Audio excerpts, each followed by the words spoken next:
Bonjour à tous, soyez les bienvenus sur notre plateau. Vous le savez, tous les jours un peu avant midi, on se retrouve pour une émission 100% sans filtre, mais avec des débats bien évidemment. Bonjour Eric. Bonjour Magali. Et à la une aujourd'hui, peut-être les premières exécutions en Iran. La justice iranienne a prévu des procès expéditifs pour ceux qui ont été arrêtés lors des manifestations nocturnes. Que fera alors Donald Trump ?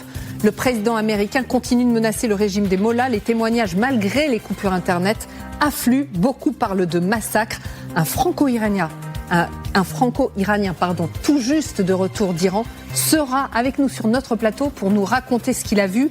La réalité du pays, c'est un témoignage évidemment extrêmement précieux. Et puis on découvre des visages de gamins, d'étudiants qui sont condamnés à mort. C'est absolument terrible. Des visages de gamins de 20 ans, 21 ans, 22 ans.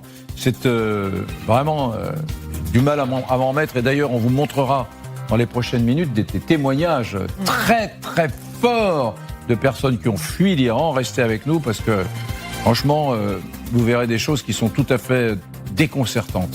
Un deuxième thème, et là on rentre en France, que nous allons évoquer, c'est celui de l'augmentation des 140 000 salariés de la SNCF. Pourquoi est-ce que ça nous interpelle ? Parce que la SNCF, comme si elle voulait éviter une grève, a décidé d'augmenter ses salariés bien au-delà du niveau de l'inflation. Voilà, comme si la France ne traversait pas une passe très difficile sur le plan économique, comme si tout le monde ne disait pas il faut réduire la masse salariale de l'État, des services publics. Eh bien non, à la SNCF, on continue à augmenter assez généreusement les salaires. Nous débattrons de ce thème aujourd'hui, on vous en parlera dans une minute. Il y aura un autre débat sur la table, des restaurants 100% halal. KFC, à son tour, met en place des restaurants pour sa clientèle musulmane. La chaîne ne fait que répondre, dit-elle, à une demande très forte de ses consommateurs. Logique ou choquant ? Vous ferez, vous aussi, votre propre opinion. Brunet sans filtre, c'est parti.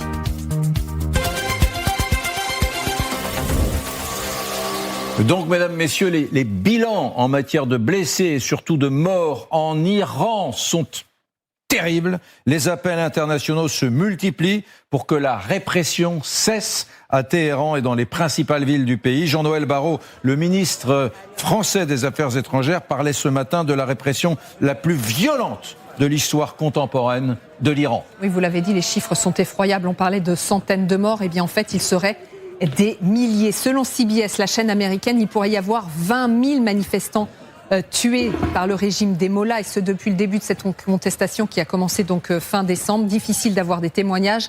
Internet est coupé depuis le week-end dernier, mais ceux qui filtrent sont terrifiants. Écoutez l'un d'entre eux.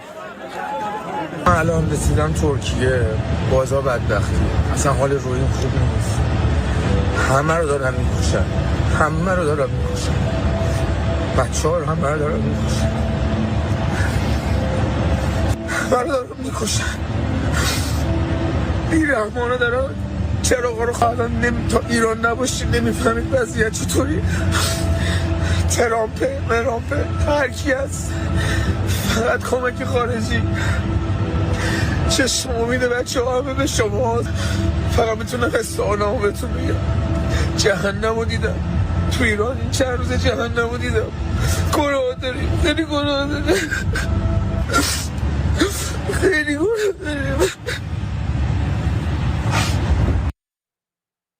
Voilà, mesdames, messieurs, c'est absolument terrible. Quant aux manifestants qui ont été arrêtés, ils risquent la peine de mort. Le pouvoir judiciaire en Iran a promis des procès rapides. La première pendaison pourrait donc avoir lieu aujourd'hui. Si c'était le cas, Donald Trump promet de frapper. S'ils exécutent des manifestants, nous réagirons de manière très forte. Un bandeau, Voilà, vous l'avez compris. Donc Donald Trump, la réponse est assez floue, mais quelque chose est en train de se préparer du côté des États-Unis. Quelle réponse est en train de mettre en place donc le pays ? Eh bien, c'est ce que nous verrons dans notre émission dans quelques minutes. On vous rappelle, un franco-iranien sera également sur notre plateau. Il est de retour d'Iran. Il pourra témoigner, il pourra nous dire ce qu'il a vécu, ce qu'il a vu, puisqu'il était en Iran depuis la fin du mois de décembre. Donc, il a connu les prémices de ces manifestations. Et son témoignage, évidemment, sera précieux et assez saisissant. Des Américains qui par ailleurs vont recevoir des responsables groenlandais et danois à la Maison-Blanche. Sur la table, évidemment, le dossier du Groenland. Donald Trump compte toujours s'en emparer. Et face à cette ambition de plus en plus dévorante, le Danemark vient de décider de renforcer sa sécurité. Regardez ce que dit le ministre danois de la Défense. Nous continuerons de renforcer notre présence militaire au Groenland. Et par ailleurs, on apprend que la France va ouvrir un consulat au Groenland. Et ce, dès le 6 février. C'est un message politique fort envoyé aux États-Unis. Voilà, la révolte agricole maintenant en France qui continue. Les tracteurs ont quitté Paris tôt ce matin, mais ailleurs, de nouvelles actions ont débuté, comme à Toulouse, vous allez le voir. C'est ici la coordination rurale qui est derrière le mouvement, avec plusieurs blocages, notamment sur l'A64. Les dernières propositions du Premier ministre hier ont été bien accueillies, mais ça ne suffit pas donc pour certains syndicats agricoles. Sébastien Lecornu qui va devoir peut-être faire face à une autre fronde parlementaire, celle-ci. Le Premier ministre affronte 2 motions de censure. Oui, cet après-midi, l'Assemblée va examiner ces 2 motions. Frédéric Delpech, vous êtes à l'Assemblée nationale, donc vous suivrez ces débats parlementaires pour nous. 2 motions déposées par la France Insoumise et par le Rassemblement national. Et oui, à 15h, ce seront effectivement 2 motions de censure que devra affronter Sébastien Lecornu, celle de LFI et celle du Rassemblement national, qui toutes 2, même si la France n'a pas voté et a dit non à l'accord du Mercosur, eh bien, c'est les 2 partis politiques accusent en quelque sorte la France de ne pas avoir tout fait en réalité pour empêcher l'adoption de cet accord, qui va d'ailleurs être signé samedi par la présidente de la Commission européenne.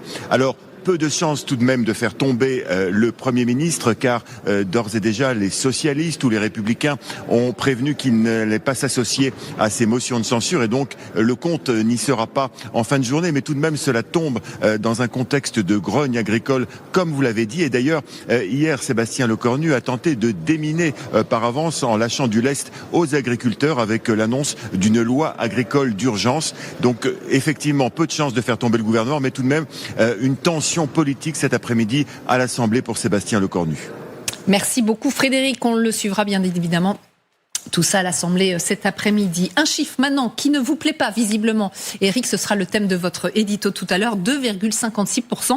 C'est la hausse de salaire proposée par la SNCF. Un point de plus que l'inflation attendue. 140 000 cheminots sont concernés par cette augmentation. La direction met en avant 2 choses. D'abord, elle veut instaurer un climat social beaucoup plus apaisé. Et puis 2, il y a l'ouverture à la concurrence, et donc il faut rester attractif. C'est super sympa, hein. Au nom du climat social apaisé, je trouve que c'est super sympa de faire des grosses augmentations de salaire. C'est bien, parce que c'est 2,6%, il va falloir qui va les payer, hein? Qui va les payer, mesdames, messieurs, vous, sur le billet de train ou les contribuables à travers les impôts?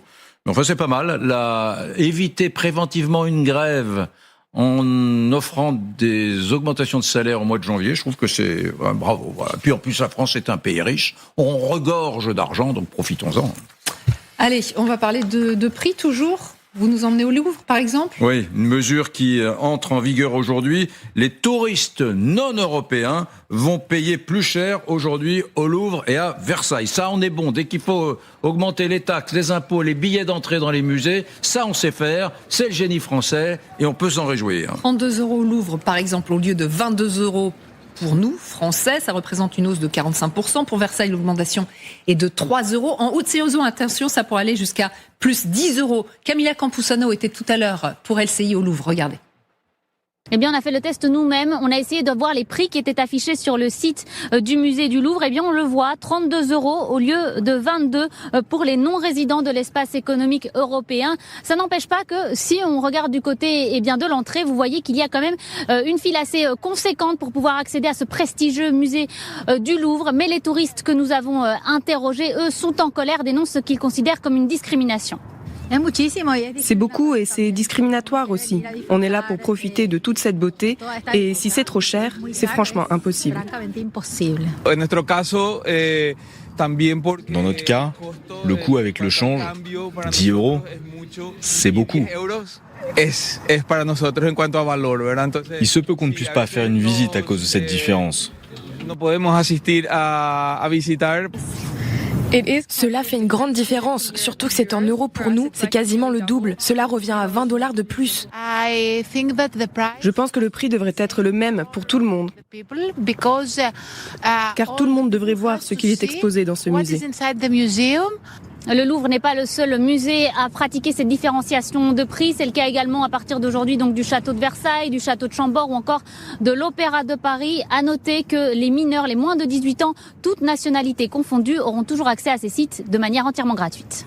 Et oui, et ça ne plaît pas aux terroristes. On rappelle juste que beaucoup de pays dans le monde pratiquent cette tarification différenciée. Donc on a entendu quelques témoignages. Je ne sais pas s'ils étaient mexicains, c'est le cas. Je ne sais pas s'ils étaient américains, c'est le cas aussi aux États-Unis ou au Mexique, en Inde, par exemple. La France d'abord, c'est le pays de l'universalité. Oui. On est le seul pays qui parlant d'universalité à tout bout de champ. Et puis ça m'agace qu'on trouve comme seul remède à la crise des augmentations de taxes, de tickets d'entrée, d'impôts, de trucs comme ça. Voilà. Et que sur les questions des économies, en revanche, on est très discret, comme vous le verrez dans un instant dans mon édito sur les augmentations de salaire à la SNCF, mesdames, messieurs. C'est maintenant, c'est tout à l'heure ? Ce sera tout à l'heure, votre édito, puis on parlera de la fraude sociale. Je ne sais pas si ça va vous rendre de meilleure humeur, parce que j'ai bien l'impression qu'aujourd'hui, vous êtes un peu chafouin. La fraude sociale, ça y est, on a des chiffres, c'est la dernière évaluation. 14 milliards d'euros, donc c'est le chiffre pour la France. C'est 1 milliard supplémentaire par rapport à la précédente estimation qui était en 2024. Pourquoi ? Est-ce qu'il y a de plus en plus de tricheurs ? Non, pas forcément. Vous verrez que certains, en fait, sont un peu perdus dans ce qu'il faut déclarer. Et puis surtout, elle est mieux détectée, cette fraude. Donc forcément, les chiffres sont plus importants. À tout de suite. Il faut arrêter maintenant, c'est terminé. Il faut rendre votre copie, monsieur. Je prenais mes dernières notes. Voici venue l'heure de mon édito, les amis. Ça passe comme une lettre à la poste. La SNCF propose d'elle-même une augmentation moyenne de salaire pour 2026 de 2,56%. Voilà, en moyenne, pour 140 000 cheminots. On est au-dessus, bien au-delà de l'inflation prévue pour 2026. Alors, qui va payer, mesdames, messieurs ? Bien évidemment, c'est les clients, à travers le billet, ou même les contribuables, pourquoi pas, qu'ils prennent ou pas le train, puisque, je le rappelle, le ministère des Transports, c'est pas moi, le ministère des Transports nous a dit récemment que la France était le pays d'Europe qui subventionnait le plus son système ferroviaire. Merci à vous, amis contribuables. 20 milliards d'ailleurs, au passage, chaque année, ça change d'une année à l'autre, mais c'est 20 milliards par an en moyenne pour les contribuables. C'est une somme qu'il faut ajouter au prix payé par tous sur les billets. Alors, fallait-il donc augmenter en ce mois de janvier ces 140 000 salariés de la SNCF, ces 140 000 cheminots,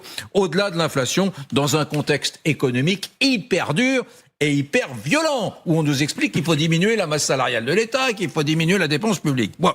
Eh bien, moi, je dis non, mesdames, messieurs. Je dis non parce que quand on y réfléchit, les salariés de la SNCF bénéficient déjà d'une entreprise très sociale et de très nombreux avantages que vous connaissez, qui ont été nombreuses fois évoqués. Je pense par exemple aux facilités de transport, ce qu'on appelle pudiquement les facilités de transport. Je parle bien sûr de la gratuité des transports pour les salariés et pour pas mal de membres de leur famille. Ils bénéficient également d'une règle qui est pas mal, c'est que les salaires les plus bas à la SNCF sont 10% au-dessus du SMIC, ce qui est sur le plan social très intéressant. Ils ont des aides au logement. Un salarié qui est à Colmar ou un cheminot qui est à Agen, s'il est nommé en région parisienne, il y a des logements SNCF, voilà, ça c'est quand même pas mal. Les primes, on en parle sans arrêt, les primes, elles sont très nombreuses à la SNCF. Un système d'accès aux soins qui est facilité. Un salarié de la SNCF qui a besoin d'un dermato, d'un ophtalmo, il n'attend pas des mois, il attend quelques jours en général. Voilà, il y a également des mesures de soutien social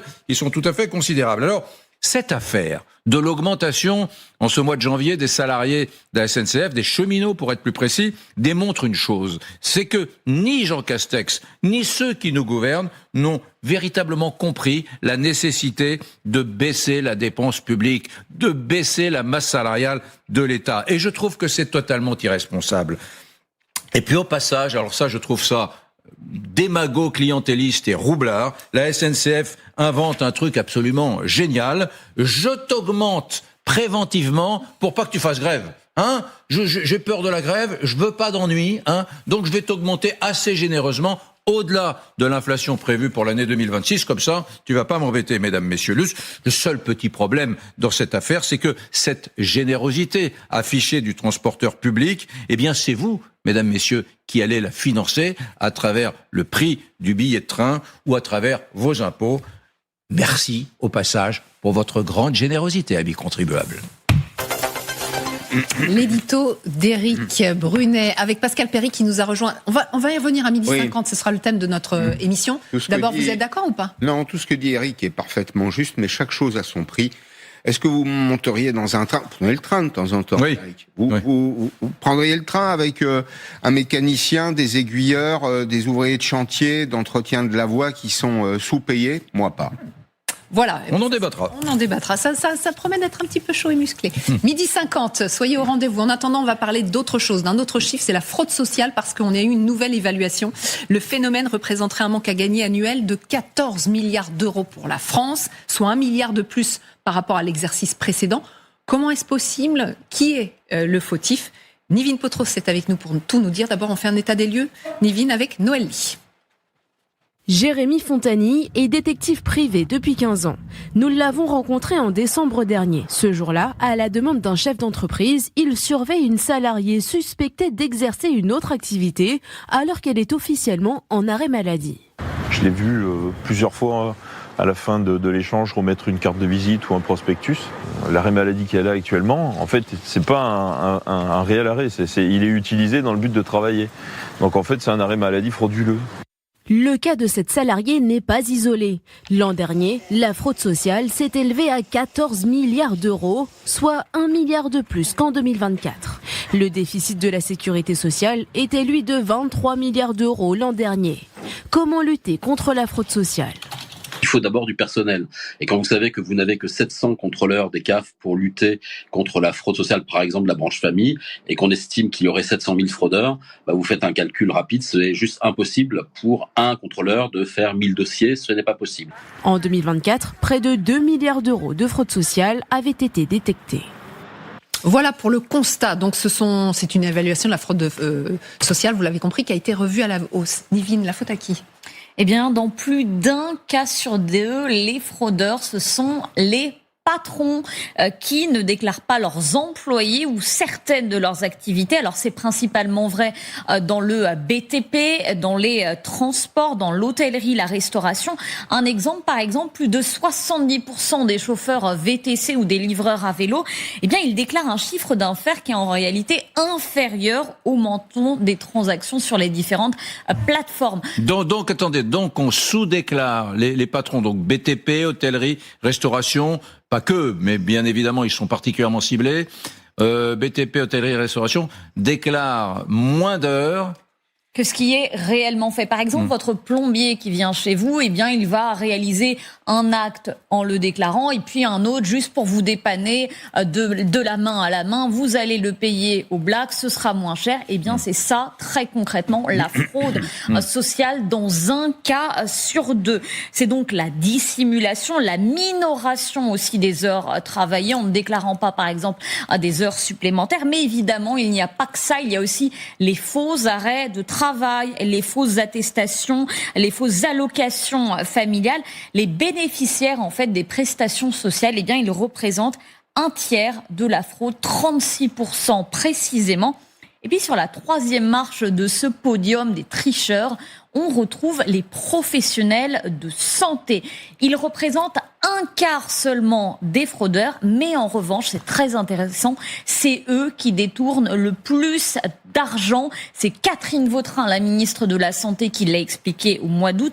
Deux tiers des montants détectés sont fraudés par des professionnels de santé. Ils savent y faire. Hein. J'ai un copain, Pascal Perry, qui faisait une coloscopie. Et à la fin de la coloscopie, le gars fait un tout petit prélèvement. Alors mon copain dit, mon Dieu, vous m'avez prélevé un polype. Oh là là là là là là, mon Dieu, vous allez faire une biopsie. Mon Dieu, mon Dieu, mon Dieu. Et le gars lui dit, paniquez pas, hein. Sans le prélèvement, je suis remboursé 200 €. Avec le prélèvement, c'est 500 €. Ah, dit le médecin à mon copain. Voilà, mais je vous rassure, il n'y avait pas de polype. Oui. Bon, voilà. Ça c'est scandaleux. Il y en a plein, ça c'est ce que vous dites là. C'est exactement ça. Par exemple, vous allez chez le dentiste pour un détartrage et puis, in fine, le dentiste, il facture à la sécurité sociale la pose d'une couronne qui est beaucoup plus chère. Il obtient le remboursement et le patient qui n'a pas forcément regardé dans le détail ce que son médecin a facturé à la sécurité sociale, eh bien, se retrouve embarqué dans une fraude sociale. C'est très répandu. La plus répandue, c'est chez les audioprothésistes. Quasiment un quart de la fraude à l'assurance maladie est bien fait par les audioprothésistes qui sont souvent un peu scrupuleux. Encore aujourd'hui, parce que ça, c'est pas des médecins. Ils sont pas des médecins. Faut dire, ouais. Alors, cela dit, comment fait l'État pour dire qu'il y a 14 milliards d'heures non déclarées, enfin, pour l'essentiel d'heures non déclarées, c'est purement estimatif, c'est difficile de dire que... Mais l'URSSAF, qui est juste derrière vous, là, sur le grand écran, l'URSSAF veille. L'URSSAF a des mesures d'évaluation de ce qu'on appelle le travail informel et mène d'ailleurs une guerre terrible contre les chefs d'entreprise. Vous savez, par exemple, dans le secteur du bâtiment que vous évoquiez aujourd'hui, l'URSSAF va très loin, peut-être même parfois trop loin. Vous prenez une entreprise qui a des sous-traitants. Eh bien, l'entreprise qui contracte dans le cadre d'un contrat de droit public ou de droit privé, qu'importe d'ailleurs, doit se porter garant que, y compris ses sous-traitants, aujourd'hui, respectent l'ensemble des règles, c'est-à-dire payent les cotisations sociales, ne font pas travailler de salariés qui seraient en situation irrégulière, à plus forte raison, sans déclaration auprès des organismes sociaux. Donc il y a une vraie mesure aujourd'hui. La vérité... Donc vous êtes en train de dire que l'URSSAF, c'est important ce que vous dites, l'URSSAF s'adresse à une entreprise de BTP générale qui travaille à Toulouse par exemple et leur dit attention, vous faites travailler des prestataires parce que vous êtes en train de faire une tour, des prestataires qui vont mettre du placo, qui sont des électriciens, des entreprises d'électricité générale, etc. Vous êtes responsable, bien sûr, de ces prestataires. Attention, si vos prestataires vont travailler des gens au black, vous serez contrôlés, vous. Exactement ça. C'est exactement ça. Et alors, les chefs d'entreprise considèrent que ça va parfois un peu trop loin, parce que ce sont des contrôles tatillons. Et puis, il faut évaluer parfois la bonne foi. Est-ce que le chef d'entreprise va vérifier que l'ensemble de ses sous-traitants, à Muret, à Albi, enfin, ou à Auch, puisque vous prenez l'exemple de Toulouse, respectent parfaitement l'air? C'est compliqué. Le chef d'entreprise qui signe un contrat, c'est pas un flic. Il n'est pas là pour fliquer ses sous-traitants, mais pour travailler. En revanche, ce qu'on peut dire de façon tout à fait certaine, c'est qu'il y a une vraie volonté aujourd'hui de lutter contre la fraude sociale. Et pardon de vous le dire aussi directement, pendant très longtemps, le politique a interdit la lutte contre la fraude sociale parce que c'était socialement dangereux, parce que c'est présumé être un concept de droite. La lutte contre la fraude sociale. Vous avez remarqué, la gauche dit il faut lutter contre la fraude fiscale, la droite dit il faut lutter contre la fraude sociale. Et pendant longtemps, on a collé un voile sur ce dossier-là, et c'est une des raisons pour lesquelles le taux de recouvrement, je crois que Nivine l'a évoqué, est minable. C'est à peine 10% aujourd'hui. Alors que sur la fraude fiscale, c'est bien supérieur. Oui, ça je trouve ça passionnant parce que dans notre émission, nous invitons assez souvent la sénatrice UDI Nathalie Goulet, qui se bat sur ce sujet de la fraude sociale depuis des années et des années. Et elle nous a toujours dit, elle est totalement désabusée, ça va un peu mieux aujourd'hui, mais elle nous a toujours dit, quand j'appelais le président de la Caisse nationale d'assurance maladie pour lui dire à combien l'évaluez-vous, il disait je ne peux pas vous répondre, c'est l'épaisseur du trait, c'est anecdotique, c'est pas joli. Et donc elle insistait lourdement, puis elle est venue avec des commissions de parlementaires. Et il y a quelques années encore, les présidents de la CNAM refusaient, et elle comprenait en sous-texte qu'il fallait surtout pas donner le chiffre parce que, disait-on, ça faisait monter le vote FN, alors le vote RN, surtout pas. Oh là là. Oui, ça c'est alors en partie vrai, mais aussi ça heurtait la gauche dans ce pays, parce que nous répondaient d'ailleurs des voix syndicales, y compris des voix syndicales ou des voix de gauche, vous stigmatisez les précaires. Quand on dit il faut lutter contre la fraude sociale, vous faites porter la faute sur les Françaises et les Français. Bah oui, faut le dire, et Nivine le dit, 50% de la fraude, c'est du travail informel, c'est des Français qui trichent, souvent. quand même. Et dans ceux-là, vous en avez qui trichent volontairement. Vous avez des incivilités volontaires. Vous avez des médecins qui sont peu scrupuleux. Mais celle à laquelle il faut s'attaquer aussi, c'est la fraude sociale qui est le produit d'une criminalité organisée.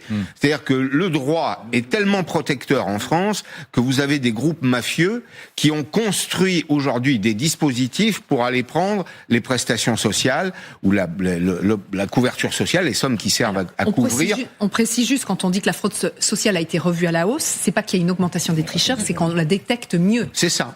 Exactement. Avec notamment des moyens qui ont été renforcés par l'assurance maladie. C'est quand même important de le dire. L'assurance maladie, elle a recruté des détectives qui sont en fait des anciens policiers, des anciens gendarmes. Au total, ce sont une soixantaine d'enquêteurs qui travaillent en France et qui ont quand même permis l'année dernière d'éviter plus de 630 millions d'euros de fraude. C'est énorme, ce qui veut dire que 60 personnes sont parvenues à empêcher plus de 630 millions d'euros de fraude en fouillant les réseaux sociaux, en regardant effectivement si certains centres de santé étaient bel et bien aux normes, si c'était bien conforme. Donc il y a un travail qui est fait grâce aussi à l'intelligence artificielle. C'est très important de le dire. Tout ça va forcément augmenter ses Mais je trouve ça fascinant que sur ce chiffre communiqué par l'État, il y a 14 milliards de fraudeurs.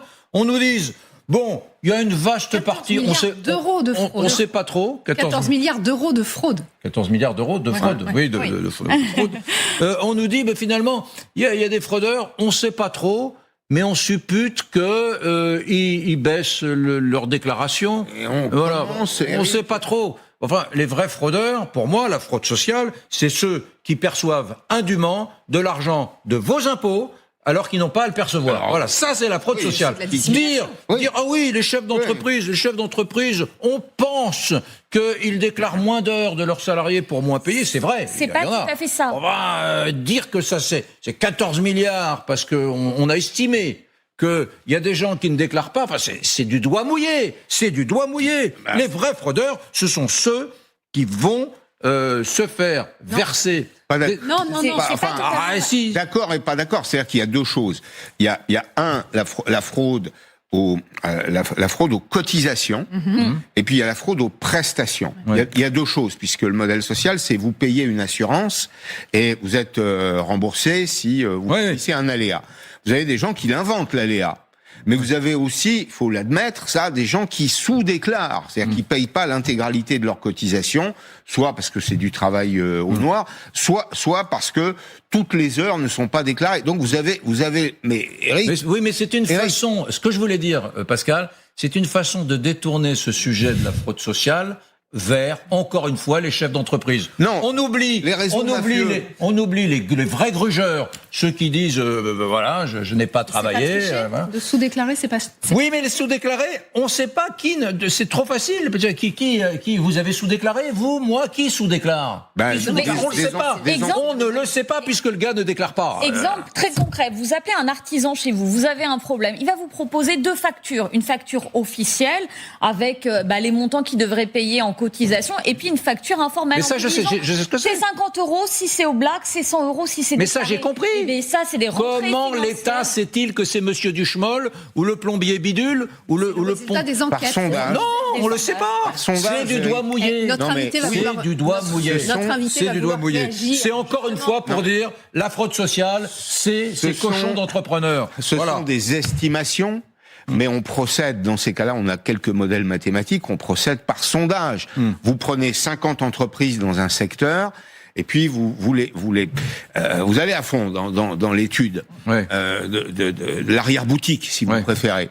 Et à partir de ça, on tire quelques règles, on essaye, on produit des ratios, on les applique à un métier entier. Grégoire Leclerc est avec nous, c'est le président de la Fédération nationale des auto-entrepreneurs et des micro-entrepreneurs, la FNAE.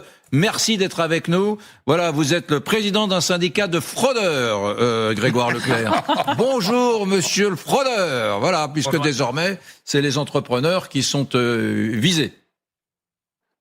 Alors, je me permets déjà évidemment de remettre un tout petit peu dans le contexte. Alors, je suis d'accord avec le principe général qu'on a effectivement une fraude à la cotisation qui est avérée en France.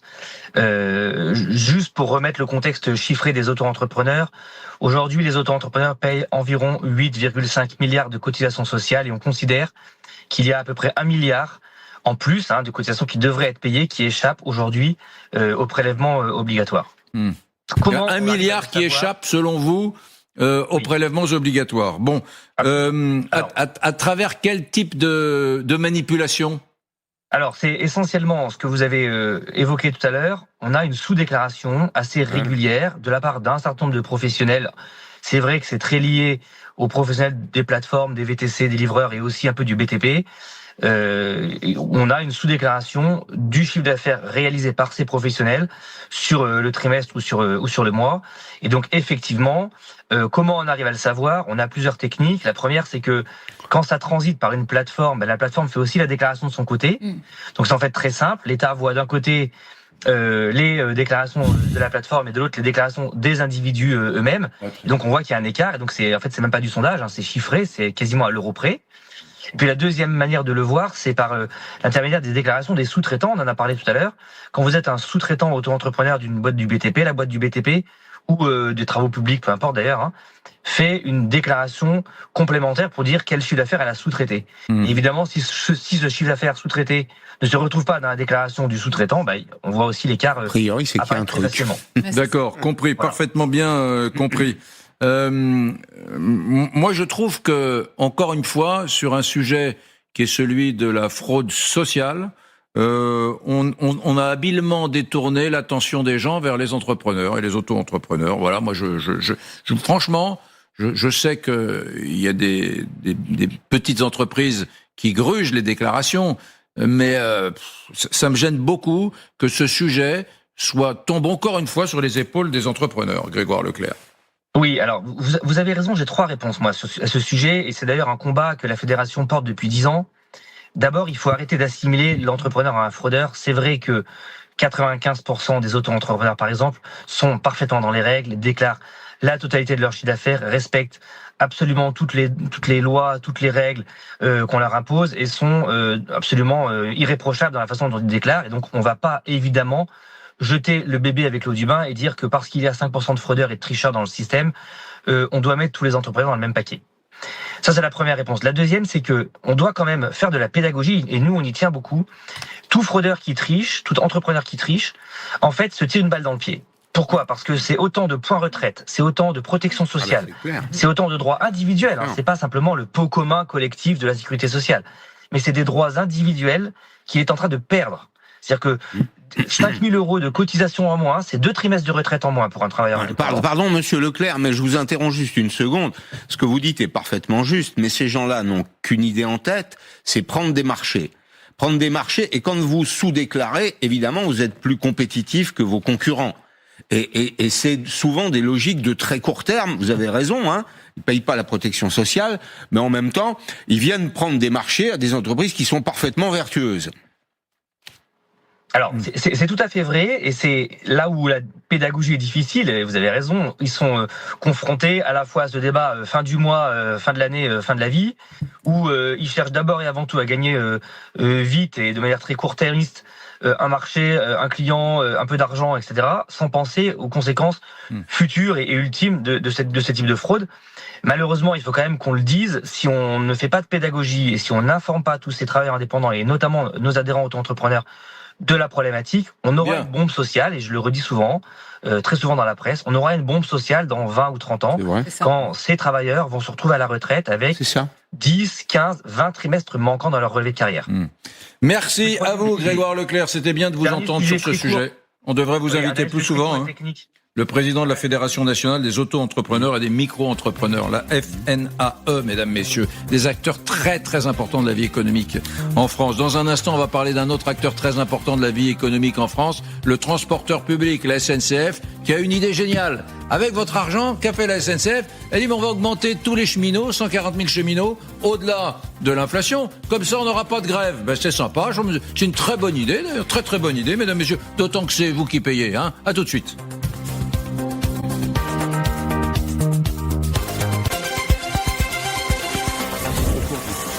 Mesdames, messieurs, autant vous le dire, l'ambiance est très mauvaise sur le plateau de Brunet sans filtre, car tout le monde est contre moi. J'ai besoin de vous. Magali Lunel est contre moi. Pascal Perry est contre moi sur l'augmentation des salaires à la SNCF. Il me scandalise. Renaud Pilat, j'ai espéré un peu. C'est un peu mon poulain, le fils que je n'ai pas eu. Eh ben, il est contre moi. Isabelle Saporta, la fille que je n'ai pas eue, elle est contre moi. Ils sont tous contre moi. Alors je vous explique le topo, c'est très simple. La SNCF qui n'a pas envie d'un nouveau mouvement social en cette année 2026. Je rappelle que depuis l'année de la création de la SNCF, après la Seconde Guerre mondiale, il y a eu chaque année une grève nationale majeure. En 48, en 49, en 50, en 72, vous cherchez, en 88, 95, bien sûr, 95. Il y a eu chaque année une grève. Bon, résultat, à chaque fois, il y a eu des concessions. C'est une entreprise très sociale. Il y a beaucoup d'avantages à travailler à la SNCF. Vous êtes à Clermont-Ferrand, vous êtes nommé à Paris. Il y a des logements SNCF. Il y a un système médical incroyable qui fait que vous n'attendez pas un ophtalmologiste pendant 6 mois, vous l'avez assez rapidement, etc. Bon, il y a beaucoup de choses. Il y a les primes dont on parle beaucoup, et puis il y a des augmentations de salaire. Et là, alors là, je trouve ça génial, avec votre argent, pour prévenir une grève éventuelle, on dit au mois de janvier, on va augmenter les cheminots, 140 000 cheminots, de 2,56%, ce qui est bien supérieur à l'inflation prévue. Voilà, comme ça, pas de grève. Et encore, il paraît que Sudrail et la CGT ne sont pas contents. Et voilà. Représentant de Sudrail dans un instant. Ouais. Et voilà que mes camarades, sont scandalisés. C'est pas comme si la France était riche. Non mais attendez, vous plaisantez. Ça fait à peu près des mois qu'on nous dit il faut baisser la masse salariale de l'État. Il faut apprendre à faire des économies. Les Grecs ont eu le courage, nous dit-on, de baisser les salaires, de baisser les pensions de retraite. Même chose pour les Portugais. Et là, on est en train de dire à ce pauvre Brunet qui essaie de rester un petit peu orthodoxe sur le plan budgétaire, bon, mon pauvre Eric, il faut bien augmenter les salaires. Bah oui, bah alors qu'est-ce qu'on fait? Alors tout ce débat qui a eu lieu depuis des mois et des mois sur la nécessité de réduire le train de vie de l'État, c'était du pipeau. Pascal Perry. C'est pas le budget de l'État, là, on parle de la SNCF. Ben, c'est le budget de l'État, c'est le budget d'une entreprise.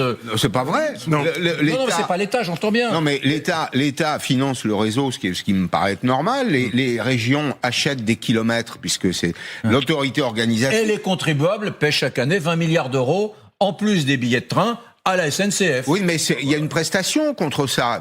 C'est le fait que vous ayez des trains dans le Gers, qui en est aussi au fin fond de la Bretagne, qui en est partout, qui est des liaisons quotidiennes. Les régions achètent des kilomètres. C'est logique qu'il y ait d'abord un paiement et une contrepartie. Non, Eric, je partage beaucoup de vos points de vue, mais là, je pense que vous vous trompez. C'est vrai, les cheminots ont été bien traités. Il y a eu 16% d'inflation, il y a eu 8% d'inflation, ils ont reçu en 4 ans 16% d'augmentation de salaire. Redites-moi ça. Redites-moi ça, s'il vous plaît. En 4 ans, 8, s'il vous plaît, mesdames, messieurs, prenez un stabilo Bosch et notez. Redites-moi ça. C'est au stabilo sur ma fiche. 8,1% d'inflation sur 4 ans, 16,4% d'augmentation moyenne des salaires. Tout à l'heure, vous avez donné des chiffres qui étaient justes. Le plus bas salaire à la SNCF, c'est SMIC plus 10%. Maintenant, moi, je dis que chaque chose a un prix. Il y a plusieurs arguments, quand même. Un, on veut faire du train le champion du déplacement collectif pour des raisons qui tiennent aussi au respect de l'environnement. C'est un prix. Deux, il y a des questions de sécurité, de rapidité, d'efficacité, de sécurité. Moi, je confie pas ma vie ou la vie de mes gosses à des gens qui sont sous-payés. Ils sont super qualifiés. Moi, je connais les cheminots, je connais les conducteurs, les aiguilleurs. C'est une entreprise, c'est extrêmement complexe. On a cette idée en France que faire rouler des trains, c'est facile et que ça ne coûte rien par rapport à l'avion. C'est une connerie monstrueuse. Ça coûte très cher. Il y a beaucoup d'externalités positives, mais ça suppose qu'il y a une obsession permanente qui est celle de la sécurité. Et en effet, les gens sont correctement payés. Alors, pardon, tout à l'heure vous me disiez le gars qui est à Béziers, qui vient travailler à Paris, on lui trouve un logement. Je préfère qu'on lui trouve un logement plutôt que de le retrouver sous une tente de camping. Oui. Franchement. Et qu'il soit crevé. Vous êtes formidable. Mais j'adore ce débat. Très bien. Alors vous avez raison, vous m'avez... Oui, effectivement, je vais monter dans un TGV vendredi pour me rendre dans mon sud-ouest, et vous avez raison, j'ai besoin d'être en sécurité, par conséquent, j'accepte que tous les gens qui vont, les contrôleurs, le conducteur, soient bien payés, mieux payés, dites-vous, ok, très bien. Dans ce cas, dans cette France qui va bien, que vous me décrivez, augmentons également les médecins hospitaliers, hein. Bah oui. Augmentons les infirmières. Évidemment, oui. Augmentons les gens qui travaillent dans les centrales nucléaires. Après tout, ils ont un enjeu très important. Les policiers, d'Enedis d'EDF qui travaillent les gendarmes. Ouais, très bien.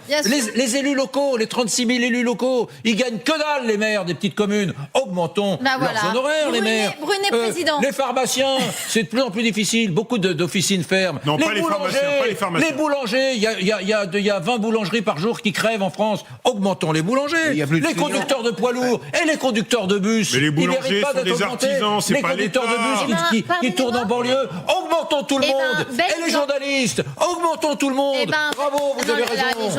Super. Les journalistes, c'est pas la peine. Non, pas les journalistes. Okay. Je crois pas que ce soit la peine. Moi, ça fait 4 minutes, je comprends rien au débat. Non, mais... Là, si, vous êtes en train de me dire que... Au prétexte. Pardon Isabelle, allez-y.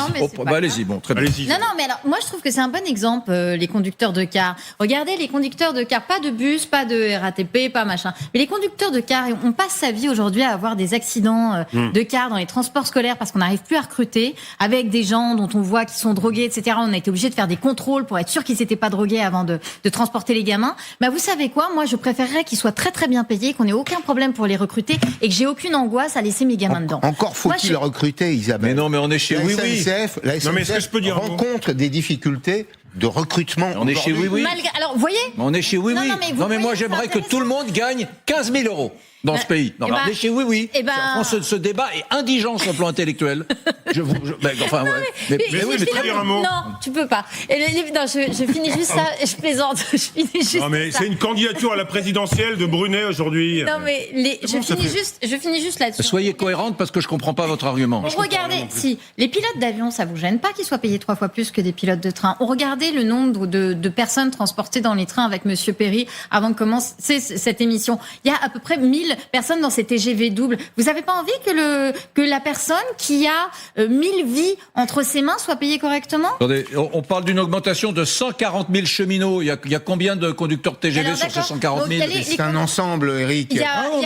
Et vous avez envie que les voies soient pas entretenues. Et vous avez envie que les aiguilleurs... Mais ça n'a rien à voir. Bah si, c'est ça les cheminots. Bon, il y a quand même Fabien Villedieu qui écoute notre débat. Il va pouvoir réagir. Je peux dire une phrase avant Fabien Villedieu? Une phrase. On rappelle juste que c'est une augmentation salariale qui n'est pas suffisante ni pour la CGT ni pour Sudrail. Voilà les arguments de la CGT.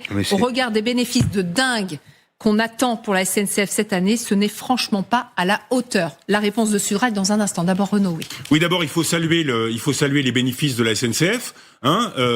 Jean-Pierre Farandou, puis Jean Castex. Et Jean Castex, c'est quelqu'un de très sérieux et je pense qu'il fera un très bon boulot à la SNCF. Deuxièmement, la difficulté à recruter. Vous avez discuté avec des jeunes qui veulent être contrôleurs? Moi, j'en ai pas rencontré. Et j'ai discuté avec des contrôleurs. Qu'est-ce qu'ils disent? Les gens veulent de plus en plus de TGV. On parle des cheminots. Non, mais cheminots. Mais les contrôleurs, c'est pareil. Plus personne ne veut faire ce métier. Plus personne. C'est des métiers avec des horaires compliqués. C'est des métiers où on travaille le week-end. Il y a un changement. Ils doivent recruter 6000 personnes cette année. C'est vrai. Vous êtes obligé d'être attractif. Il a raison. Voilà. Fabien Villedieu. D'autant plus avec ce contexte d'ouverture à la concurrence. Fabien Villedieu, est-ce que vous pouvez répondre à Éric Brunet qui est scandalisé par cette augmentation? C'est beaucoup trop. Et pour vous, c'est pas assez. Pourquoi? Déjà, ok, la France est en crise, pas la SNCF. La SNCF, elle n'est pas en crise. Là, on va annoncer 140 millions de voyageurs dans les TGV, nouveau raccord. C'est-à-dire, chaque année, il y a un raccord de trafic TGV de voyageurs. On a un taux de croissance de voyageurs dans les trains en Île-de-France de 5%. On n'est pas en crise, nous. On a parallèlement, alors qu'on explique régulièrement sur les plateaux de télévision, les cheminots, c'est des feignants, ils sont pas productifs. Je ne sais pas si on n'est pas productif, mais en tout cas, on est l'entreprise ferroviaire la plus rentable d'Europe. Il n'y en a pas une. L'ADB, ils perdent un pognon de dingue. Ouais. Trenitalia, je ne vous parle pas qu'en France, ils sont à peine à l'équilibre. Et Renfe, ils perdent du pognon. Donc aujourd'hui, dans l'entreprise, et nous, c'est juste ce qu'on dit, dans l'entreprise ferroviaire, la plus rentable d'Europe, qui va sûrement annoncer d'ici un mois, je vous le donne en scoop, en exclusif sur votre émission de télévision, sûrement 2 milliards de bénéfices, le groupe SNCF. Bravo, bravo à vous. Donc 86% qui viennent du ferroviaire. Est-ce que dans cette boîte-là, on n'a pas un peu de légitimité pour revendiquer, non pas une augmentation de 2,6%, parce que ça c'est de la communication, mais l'augmentation générale des salaires, vous savez combien elle va être en 2026 à la SNCF? De 0,2%. Et pas de 2,6%. Parce qu'aujourd'hui... C'est pas exact. Et ça, je vais vous demander de faire un peu de mathématiques. Attention, mais moi j'aime bien les maths. Quand vous avez une augmentation de 0,25 au 1er juillet, additionnez une augmentation de 0,25 au 1er octobre, ça vous fait lisser sur l'année une augmentation générale de 0,2%. Parce que c'est ça la réalité de l'augmentation générale qui concerne tous les cheminots. Le reste, c'est des primes dont on n'est même pas sûr qu'on l'aura l'année prochaine. D'ailleurs, j'en veux pour preuve que nous avons une prime de partage de la valeur. On dit, vous avez des primes de partage de la valeur. Bon, heureusement, vu toute la valeur qu'on produit, heureusement que de temps en temps, on en a un petit peu. En 2025, on a eu 400 €. En 2026, on a la moitié, on a 250 €. Et on devrait se satisfaire de ça. Mais c'est pas possible. Parce que par ailleurs... Oui, mais attendez, Fabien Villedieu. Fabien Villedieu. Ok, très bien. Alors attendez. D'abord, je voudrais dire, votre argument qui consiste à dire la SNCF va bien, on n'est pas la France, et par conséquent, on mérite à ce titre-là d'être, nous, salariés récompensés, c'est un bon argument. Vous marquez un point là-dessus. Ok, très bien. Ok, point.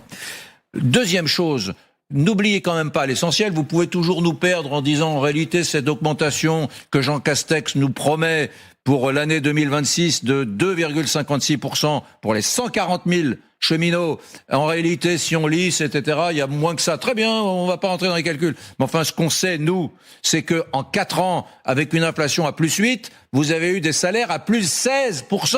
Enfin, vous plaignez pas. C'est quand même exceptionnel dans une entreprise, la SNCF, qui est du fait des combats sociaux que vous menez depuis des années, qui est déjà une entreprise publique, presque publique, très sociale. Vous êtes une entreprise très sociale, avec du soutien social aux salariés, avec énormément de choses, avec des primes, etc. Vous êtes, franchement, vous prenez une petite scierie dans le département de l'Allier, une petite scierie avec 14 salariés, c'est sans commune mesure. Vous avez la chance de bénéficier d'une ergonomie sociale remarquable à la SNCF. D'ailleurs, quand vous disiez, on n'arrive plus à trouver de contrôleurs, moi, si j'étais à la SNCF, c'est la première chose que je présenterais aux jeunes salariés, c'est attention, une entreprise très sociale. Bon, mais plus 16% en 3-4 ans, me dites pas que vous n'avez pas été justement récompensé par l'entreprise. C'est fabuleux. Il y en a bien des salariés français qui auraient bien aimé avoir plus 16% en 3-4 ans. Ça, c'est vrai. Mais moi, je ne suis pas pour jalouser les uns et les autres et dire vous c'est mieux, moi c'est moins bien. Moi, la seule chose que je vois, c'est une entreprise qui n'est pas en crise. 2, c'est pas le contribuable qui finance la SNCF. Ce n'est pas vrai. Ce n'est pas vrai. Elle est encore surendettée. Hein. Attendez, Fabien Villedieu, elle est encore surendettée. Hein. Là, il faut quand même rétablir une vérité. Elle est surendettée et l'État reprend la dette. La SNCF n'est pas surendettée. La SNCF a 20 milliards de dettes, ce qui n'est pas un surendettement, et qu'elle assure et qu'elle finance. Et d'ailleurs, je tiens à dire que cette dette... Pourquoi il y a de la dette à la SNCF? Pour la simple et bonne raison que le réseau ferroviaire, l'infrastructure ferroviaire, elle appartient à l'État. C'est pas la SNCF qui est propriétaire. Hein. C'est pas nous qui sommes les propriétaires. Oui, bien sûr. Et les péages sont très importants. L'État n'a pas envie de payer. Donc, il demande à la SNCF, qui est le sous-traitant, il demande au sous-traitant de payer au nom de l'État. Pourquoi? Parce que l'État préfère mettre l'argent sur autre chose.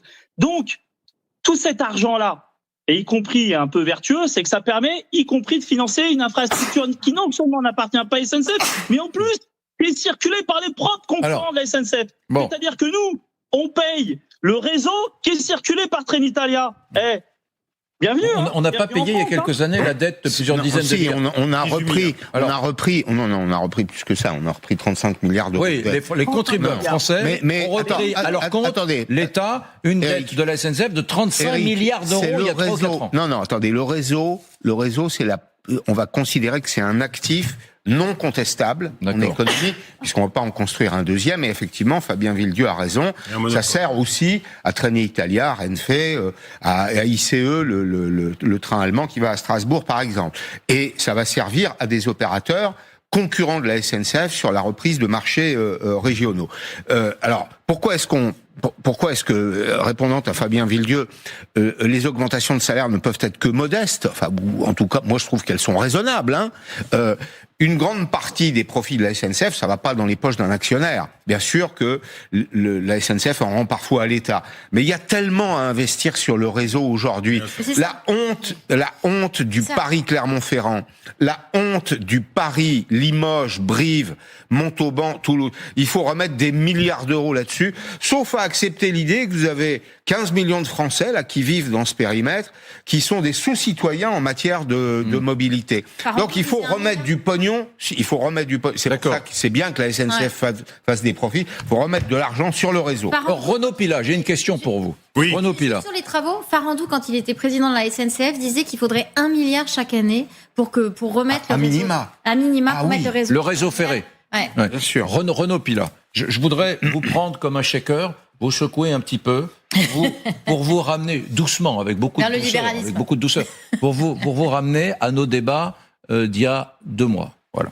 Lorsque il est apparu aux yeux de tous que la dépense publique était tout à fait exagérée, que sur les 1500 agences de l'État dont on parle tout le temps, là, il faut supprimer des agences de l'État, on n'en a pas supprimé 3, voilà, qu'on est incapable de faire des économies. Notre invité ministre, Madame Agresti-Roubache, qui est venue ici, qui a dit « J'ai vécu à côté d'Emmanuel Macron pendant des années, pendant le premier et le deuxième quinquennat. J'ai jamais vu un ministre venir proposer de faire des économies. » Donc, c'est drogué à la dépense publique.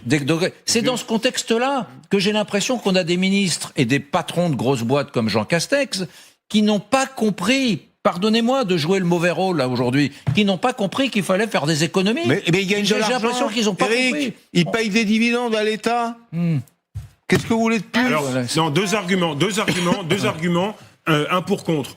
Pour effectivement continuer à avoir une SNCF généreuse qui fait des bénéfices et qui effectivement est quand même un petit peu subventionnée par l'État, c'est les rails, l'état des rails en France. C'est les rails parmi les plus élevés, en tout cas TGV, les plus qualitatifs. Aller en Allemagne, c'est une catastrophe. J'en ai déjà parlé. 80% des trains en Allemagne, même de grande vitesse, ont 1h à 2h30 de retard. Les gens préfèrent prendre leur voiture. Les rails et des landers n'ont pas été entretenus. En revanche, c'est des choses symboliques, mais Fabien Villedieu, moi je suis pas d'accord que les beaux-parents des salariés de la SNCF aient encore 1 ou 2 voyages gratuits par an. Les beaux-parents, ça va trop loin. Ça, moi, je trouve ça choquant. Le problème, c'est que vous pouvez pas dire ça. Il y a 5 minutes, vous disiez qu'il y avait des problèmes d'attractivité. C'est vrai. Je suis sûr que sur ce plateau, si vos enfants vous disent, papa ou maman, je vais bosser dans un atelier en 3-8 à la SNCF, vous allez le regarder, vous lui dire, tu vas peut-être faire des études pour pas faire ça. Voilà, on va se dire ce qui est. Vrai. Et aujourd'hui, il y a des problèmes d'attractivité parce qu'il y a un certain nombre de métiers de production. Voilà, parce que c'est bien beau, les ingénieurs, il en faut. Il n'y a pas de problème. Mais il faut aussi des agents de la production. Il faut des agents, des catégoristes qui bossent 2 jours, comme à 6 mètres de hauteur, avec 25 000. Et ça fait pas rêver. Voilà. Et si vous n'avez pas des attractivités, si vous ne faites pas venir le chaland, avant c'était simple, il y avait le statut. Donc le statut vous était attractif et faisait rester les gens. Maintenant pour les nouveaux embauchés, il n'y a plus le statut. Maintenant c'est soit la fiche de paye, ou soit c'est toutes ces mesures que vous dites. Et aujourd'hui, la SNCF, elle est confrontée à ça. Alors elle dit oui, on est attractif, ils ont plein de CV. Bien. C'est vrai, ils ont plein de CV. Sauf qu'ils n'arrivent pas à garder les cheminots. Parce qu'effectivement, bosser en production, aussi bien au contrôle que dans l'infrastructure, c'est un argument. Changer les travers, changer, je peux vous dire que ça se bouscule pas au portillon. C'est un argument qu'on peut entendre aussi. 3 ans, et c'est le problème de la France, c'est que tous les arguments sont entendables, bien sûr. Mais bien sûr. Le rapport au travail a changé déjà. Discuter avec un parquet. Merci Fabien. Il n'y a plus personne pour faire des parquets en France. Aucun jeune veut faire des parquets. Merci Fabien Villedieu. Pourquoi il nous parle de parquet? Il est fou. Mais parce que c'est un métier artisanal. Bon, merci Fabien Villedieu. Mesdames, messieurs. On va faire de la saucisse de Strasbourg. Merci. Bon, puisque vous parlez nourriture, on va parler dans un instant. On va parler dans un instant d'un sujet assez grave. Kentucky Fried Chicken, la chaîne KFC qui fait des petites ailes de poulet là. Il y en a 404 restaurants KFC en France. Et 24. Et il y en a 24 qui ont choisi de faire du 100% halal. Ouais. Vous trouvez ça chouette? Non, je trouve ça détestable. Très bien. Eh bien, on en parle dans un instant avec vous, mesdames, messieurs. À tout de suite. Mesdames, mesdemoiselles, messieurs, vous connaissez la chaîne de restaurants rapides Kentucky Fried Chicken. Ce qui veut dire en français le poulet frit du Kentucky, mesdames, messieurs. C'est une chaîne qui est très ancienne, qui est américaine. Ils ont 404 restaurants en France, 404, et 24 de ces restaurants vont passer en 100% viande halal, c'est-à-dire 100% poulet halal. Oui, 24 restaurants vont être concernés à partir de la semaine prochaine, le 21 janvier. La chaîne se justifie. Elle le fait parce que elle doit répondre à une demande de plus en plus forte. Voilà donc le communiqué de la chaîne de restauration rapide. Nous sommes soucieux de répondre à la diversité des attentes de tous nos clients. C'est le débat entre nos éditorialistes. On se dit après tout, le marché évolue, l'offre aussi. Ah non, mais c'est formidable. Le séparatisme du capitalisme est vraiment un monde merveilleux dans lequel on n'a pas envie de vivre. En plus, c'est vrai que cette espèce d'enrobage, dans du verbiage, genre la diversité va s'asseoir autour de la table, mais la diversité s'assied pas du tout autour de la table, puisque justement, on est dans une sorte de séparatisme.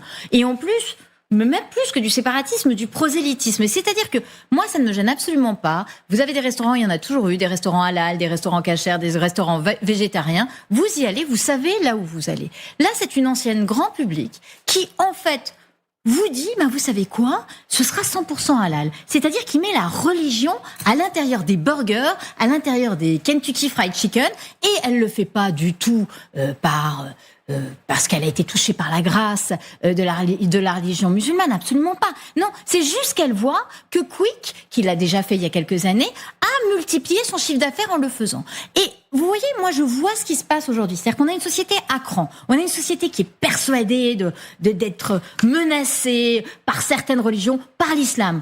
Et on leur dit quoi là ? Vous savez quoi ? Pour faire du pognon, on va rajouter encore un petit peu de quoi hystériser tout le monde. Et on va faire de façon rampante du prosélytisme. Et ils disent pas on va mettre et du halal et du pas halal dans le même restaurant. Parce que ça, c'est ça la diversité. Et du végétarien et du halal et du pas halal. Non, ils disent vous savez là, il y aura que du halal. Et si vous n'êtes pas content, vous pouvez aller vous faire votre diversité ailleurs. Et moi, je trouve ça Renaud nul. Pilat. Nul. Moi, j'étais pas tellement sensible à ces sujets. D'ailleurs, je m'étais toujours dit, si jamais j'arrive dans un Five Guys halal, parce que la chaîne Five Guys a des restaurants, je m'en fiche, je mangerai halal, tout va bien. Et puis là, en préparant l'émission, j'ai quand même regardé ce que c'était halal.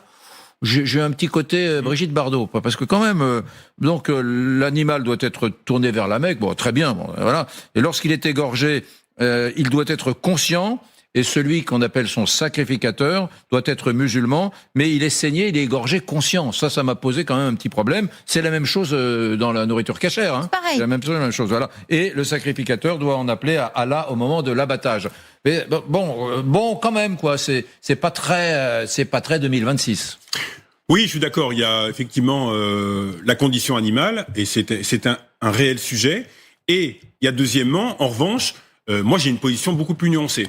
Beaucoup plus nuancée, c'est-à-dire que ça ne me choquerait pas qu'effectivement il y ait dans les grandes chaînes de restaurants, dans certains quartiers, il faut arrêter d'être hypocrite. Dans certains quartiers, si vous n'êtes pas 100% halal, vous avez très peu de clients. C'est comme ça, et effectivement, c'est pour des raisons marketing, c'est pas pour des raisons philosophiques. Franck Delvaux, vous qui êtes président de l'UMI d'Île-de-France, vous pouvez peut-être réagir, vous, à la tête de ce syndicat de restaurateurs. Est-ce que ça vous choque ou pas ? Après tout, on a des témoignages de musulmans qui disent moi, KFC, j'en rêvais depuis que j'étais petit.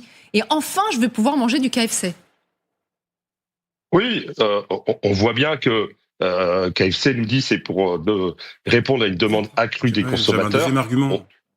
On voit bien qu'il y a derrière tout ça un argument commercial qui est fait pour capter de la clientèle. Moi, ce qui me choque aussi depuis tout à l'heure, je précise que KFC n'est évidemment pas adhérent du syndicat de l'UMI Paris-Île-de-France, c'est qu'on emploie le mot restaurant. C'est ça qui me gêne. Je crois qu'on a galvaudé le mot restaurant en France. C'est pas un restaurant. Les chaînes de fast-food, c'est pas un restaurant. Un restaurant, c'est un endroit où vous allez, vous êtes accueilli par quelqu'un qui va vous dire bonjour. Là, on parle d'endroit où vous allez, vous êtes accueilli par une borne automatique. Vous parlez à une borne automatique pour prendre votre commande, qui prend pas de pause, qui prend pas de vacances, qui travaille 24/24, 7/7. C'est ça qui me gêne. C'est qu'on a galvaudé le mot restaurant dans notre pays. Pour moi, c'est pas des restaurants. Et on voit bien que ces chaînes, vous l'avez dit, aujourd'hui, c'est dans le respect de la diversité. Mais c'est pas les premiers à le faire, d'autres le feront sûrement. On voit bien qu'aussi derrière tout ça, il y a un argumentaire commercial. Ouais. Mais c'est très difficile parce que qu'est-ce qu'on peut dire à ça ? On peut dire les musulmans qui sont en France et par conséquent ils doivent manger de la viande comme tous les Français.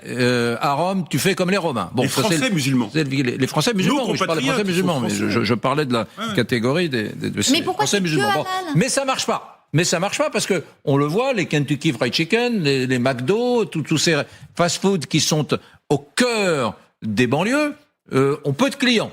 Donc, qu'est-ce qu'on répond ? Qu'est-ce qu'on fait alors ? Je vois pas de solution autre que faire de la viande halal. Du coup, c'est pareil pour les piscines. C'est-à-dire que si vous acceptez pas les créneaux, certaines femmes n'iront pas se baigner, etc. Non, mais vous reculez surtout. Non. Et donc, vous avez des femmes qui se feront pas ausculter par des médecins. Non, mais c'est très bien. C'est la porte ouverte au renoncement de tout. Ça n'a rien à voir. C'est exactement pareil. Ça n'a rien à voir. C'est une entreprise. C'est exactement pareil. Ça n'a rien à voir. C'est une entreprise privée. Non, mais d'accord, mais c'est pareil. Un groupe privé. C'est pareil. Faire des bénéfices. Un groupe privé. Premièrement, il a le choix totalement de faire ce qu'il pressent utile.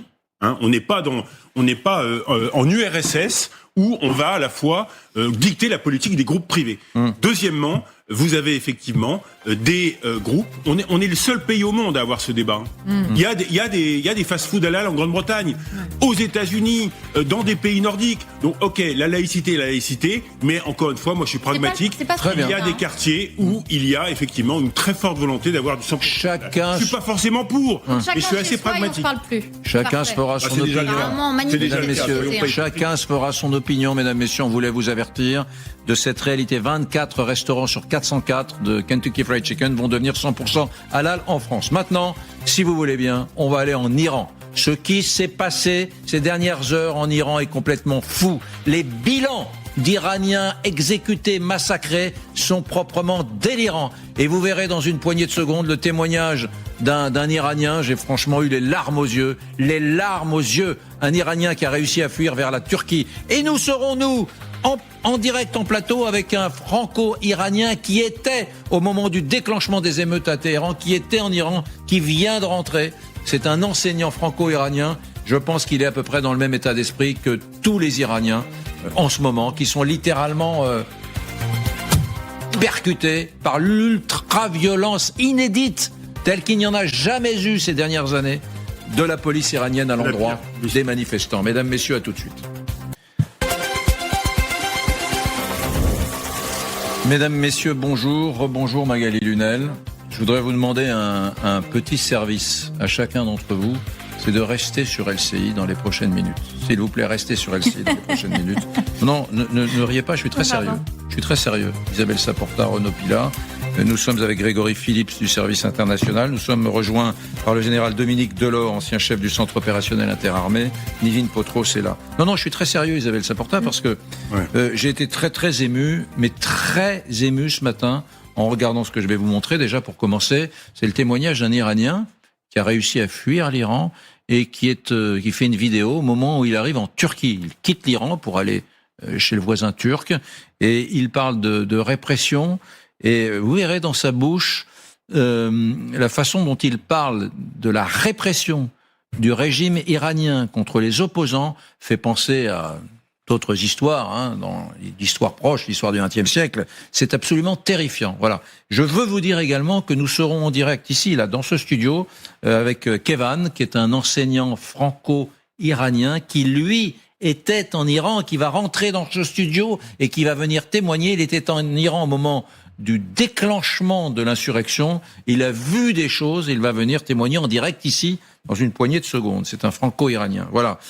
Tout de suite, regardez ces images. On parlera bien évidemment de Trump, qui précise de plus en plus son souci, son souhait d'aller frapper l'Iran. Mais regardez pour commencer ce témoignage qui en dit long sur la nature de la répression en Iran.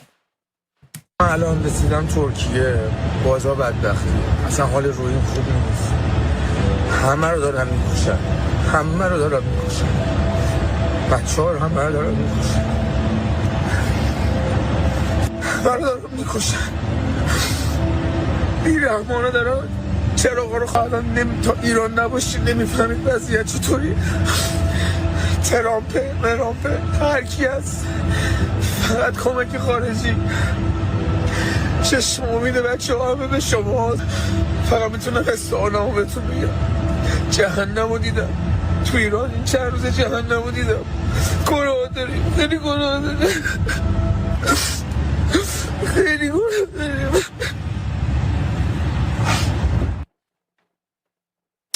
J'ai vu l'enfer en Iran. Voilà, la phrase est évidemment extrêmement choquante. Elle saisit tout le monde sur le plateau, peut-être vous aussi.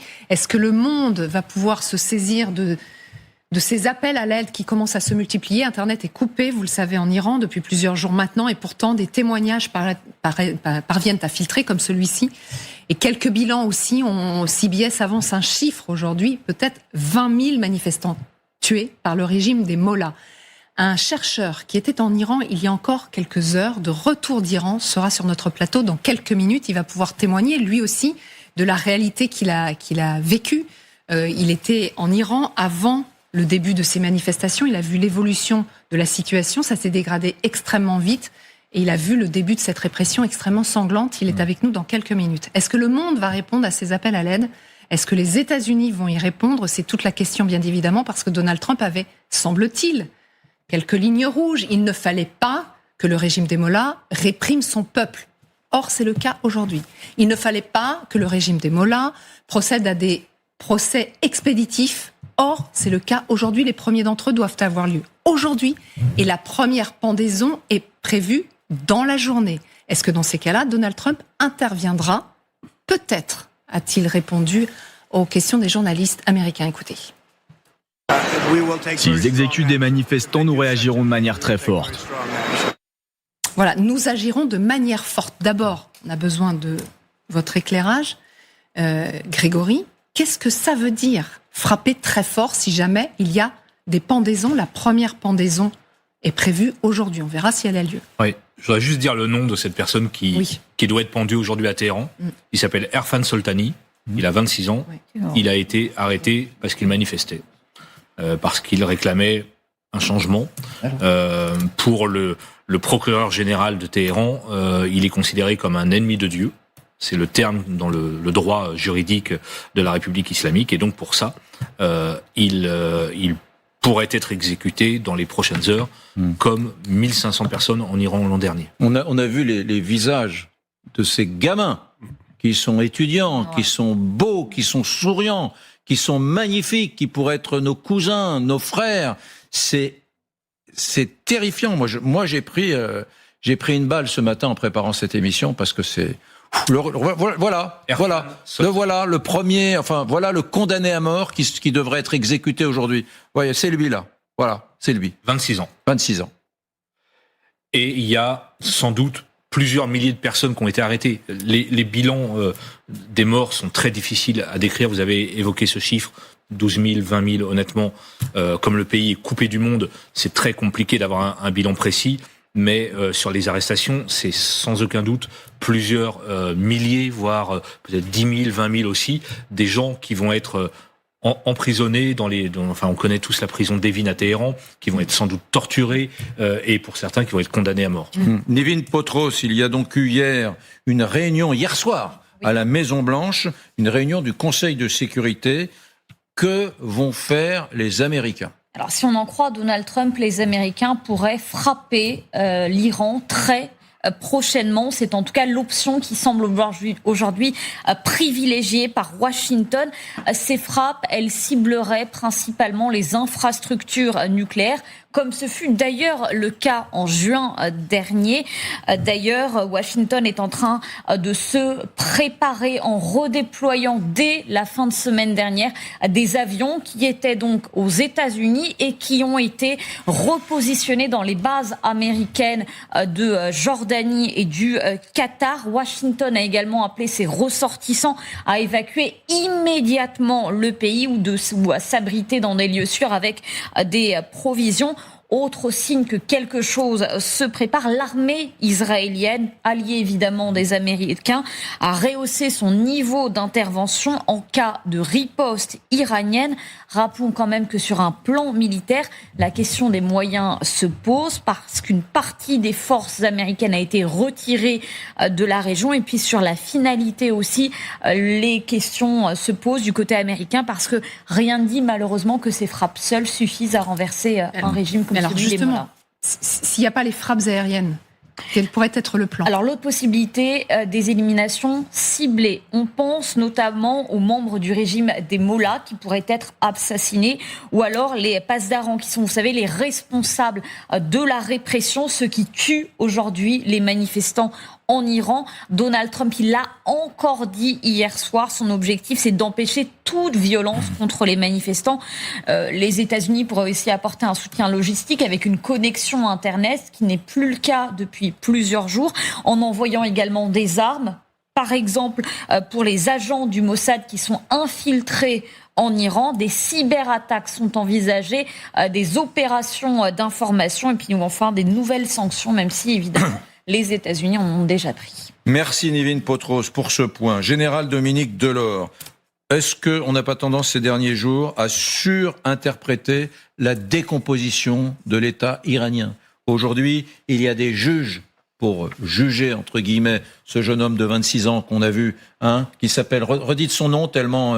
Erfan Soltani. Voilà, Erfan Soltani. Il y a des juges pour condamner à mort cet homme, il y a des policiers pour réprimer et tuer entre 12 000 et 20 000 Iraniens qui manifestent, nous dit CBS. Il y a un État qui est là, il y a des policiers, il y a des pasdaran, il y a l'ayatollah Khamenei qui a pris la parole avec une dureté infinie. Bon bref, cet État, malheureusement, il n'a pas l'air en décomposition.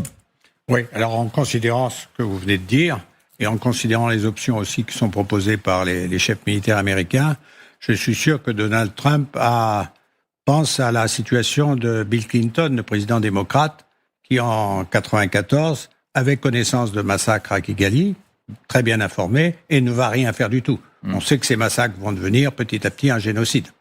Donc là, il a vraiment la question de savoir est-ce que j'attends parce que l'État n'est pas suffisamment décomposé, parce que peut-être que le point haut de la révolte de la population est passé. Je ne vais rien faire, je vais attendre, comme le reste de la communauté internationale. Finalement, ça s'était fait en 1994. Il fallait que les Français s'y mettent, mais 2 mois trop tard, hélas. Et est-ce qu'il va décider à ce moment-là une action? Alors, sur la décomposition, oui, les pasdarans sont très forts. Ils sont très puissants. Les gardiens de la Révolution, donc. Les gardiens de la Révolution. Et donc, ceux-là peuvent évidemment tenir le plus longtemps possible. Alors, est-ce qu'ils n'ont pas des points faibles? Certainement. Je pense que les services israéliens et américains ont fait l'analyse précise du système de commandement des gardiens de la Révolution pour savoir où taper si nécessaire. Je crois que le point principal, c'est de savoir est-ce qu'on fait une intervention avec un volet militaire sur l'Iran. C'est ça le problème, Après, parmi toutes les options qui lui sont proposées, il y en a de plus en moins fortes, et plutôt privilégier le système des gardiens de la Révolution, qui est effectivement ce qui est le bras armé du pouvoir, plutôt qu'autre chose. Est-ce que Donald Trump va faire forcément quelque chose? Regardez son dernier post dans la nuit, sur son réseau social toujours. Il s'adresse directement aux Iraniens. Patriotes iraniens, continuez à protester, écrit le président américain. Prenez le contrôle de vos institutions. Gardez les noms des tueurs et des agresseurs. Ils paieront un lourd tribut, écrit-il. J'ai annulé toutes les réunions avec les responsables iraniens jusqu'à ce que les tueries des manifestants cessent. L'aide est en route, dit-il. MIGA, c'est Make Iran Great Again. Faites de l'Iran un plus grand pays encore, pour reprendre son slogan pour les États-Unis. L'aide est en route. Qu'est-ce qu'il signifie par là? Pardon, Renaud. Moi, je pense qu'il va faire quelque chose. Il ne peut pas, quand on entend les témoignages de ces massacres, rester indifférent. Enfin, je fais ce pari-là. Maintenant, à quel degré d'intervention va-t-il procéder? Ça peut être, vous l'avez dit, des frappes contre les dignitaires du régime. On pense tous à Khamenei, qui sans doute se cache quelque part. Et ce serait un geste évidemment extrêmement fort, mais aussi un peu risqué parce que c'est un chef religieux. Il peut décider d'aller frapper les gardiens de la Révolution, 150 à 180 000 hommes, qui sont vraiment le fer de lance de cette répression. Il peut aller frapper encore les installations nucléaires, comme en juin dernier, en disant on termine le boulot en gros. Ou alors, peut-être moins fort, des cyberattaques pour essayer de déstabiliser. Enfin, vous voyez, il y a tout un éventail de frappes. Je pense que ce qui est totalement exclu, c'est une intervention militaire type Irak, évidemment, avec des Marines qui débarqueraient en Iran. Ça me semble totalement exclu. Mais c'est ça qu'ils sont en train de mesurer à la Maison Blanche. Il y a un truc qui est absolument fascinant à la fin des dictatures. Il y a très souvent, les derniers mois des dictatures, un raidissement. J'aime bien donner l'exemple de la France de Vichy. Dernière année, en 1944, on dégage Bousquet du commissariat aux affaires juives parce qu'il est trop doux, et on met Joseph Darnan à la place. Trop doux, vous aurez compris l'ironie du propos. À la fin de l'Italie fasciste, il y a la République de Salo avec Mussolini qui s'installe dans le Nord. C'est beaucoup plus dur. Il considère que c'est un fascisme plus pur, plus dur, etc. Là, on est sur des répressions en Iran qui sont 10 fois plus sévères que celles qu'on a connues avant. Une chaîne d'opposition iranienne qui le dit, c'est le plus grand massacre de l'histoire iranienne contemporaine. Qui dit ça? Le chef de l'opposition? Non, c'est une chaîne de télévision iranienne qui est exilée parce que c'est une chaîne d'opposition, c'est évidemment pas une chaîne d'État, qui parle du plus grand massacre de l'histoire contemporaine iranienne. Et c'est ce qu'a dit Jean-Noël Barrot ce matin. Oui, non, mais c'est vrai, mais c'est d'ailleurs pas anodin que la seule chose que nous montre effectivement l'Iran, c'est les morgues qui débordent. Ça, il sait très bien ce qu'il fait, le pouvoir.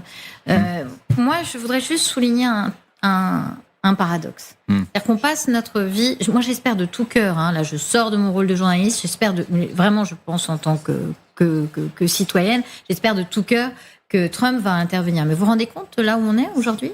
C'est-à-dire que ce même Trump, qu'on passe notre vie à raison à conspirer en disant qu'il fait n'importe quoi au Groenland, qu'il est capable de défaire Maduro en allant au Venezuela, ce même Trump-là qu'on passe notre vie à montrer du doigt, là on est à genoux devant lui en se disant mais quand est-ce que vous allez faire quelque chose? Parce qu'on est bien certain que l'Europe, elle, ne fera rien. Je trouve quand même que c'est quelque chose qu'il va falloir qu'on médite tous collectivement. Au crédit, j'en parlais hier avec un démocrate américain que j'ai rencontré. Au crédit de Donald Trump, il me disait, il y a une chose, il n'aime pas Trump, ce démocrate américain. Il a réconcilié l'action et la politique. Oui. Il a réconcilié l'action et la politique. Nous, on fait des communiqués pendant ce temps-là. Mesdames, messieurs, je vais faire venir, il vient d'arriver, Kevan Gafaïti, qui nous rejoint. Merci, monsieur, d'être avec nous. Enseignant à Sciences Po Paris, président fondateur de l'Institut des Relations Internationales et de Géopolitique, l'IRIG. Installez-vous. Ce qui est absolument passionnant, et on va vous harceler, c'est que vous étiez en Iran. Vous êtes franco-iranien, Vous êtes franco-iranien. Vous étiez en Iran au moment du déclenchement de l'insurrection du 28 décembre. Et vous êtes rentré quand d'Iran? Hier matin. Hier matin. Vous avez vu des choses? Oui, déjà merci de votre invitation. J'ai vu les prémices avant même ce que vous montrez et les manifestations. Déjà, le grand bazar de Téhéran, le cœur économique de la ville, a été fermé en contestation d'une insoutenabilité de la vie, d'une insoutenabilité des prix et d'une dévaluation. Vous étiez à Téhéran à ce moment-là? Absolument. Alors vous savez quoi? Restez avec nous. On vous passe le micro dans une poignée de secondes, tout de suite. On comprend que la répression est en train de se durcir, effectivement. On parlait de centaines de morts il y a encore quelques jours. Là, on est à des milliers de morts, peut-être jusqu'à 20 000 selon CBS, la chaîne de télévision américaine. On fait un point d'abord avant de pouvoir avoir votre témoignage direct. Jeanne Cancard. Ce sont les visages des hommes et des femmes que le régime des mollahs fait taire en les tuant. Rouminia Amignan avait 23 ans. Cette étudiante à Téhéran a été tuée la semaine dernière alors qu'elle participait à une manifestation après ses cours.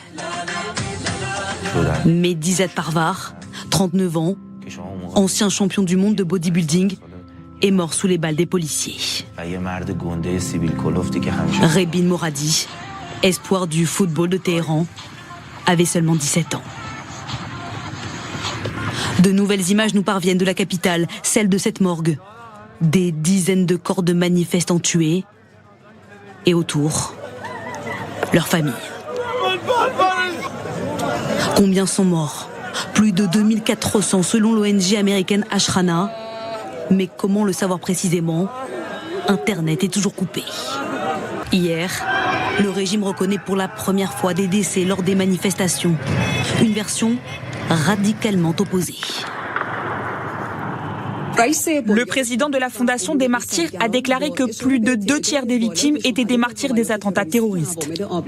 Selon le régime, seule une minorité des morts donc seraient des manifestants. Des arrestations aussi. Plus de 18 000 selon les ONG. Erfan Soltani, 26 ans, en fait partie. Il pourrait être aujourd'hui le premier à être exécuté officiellement.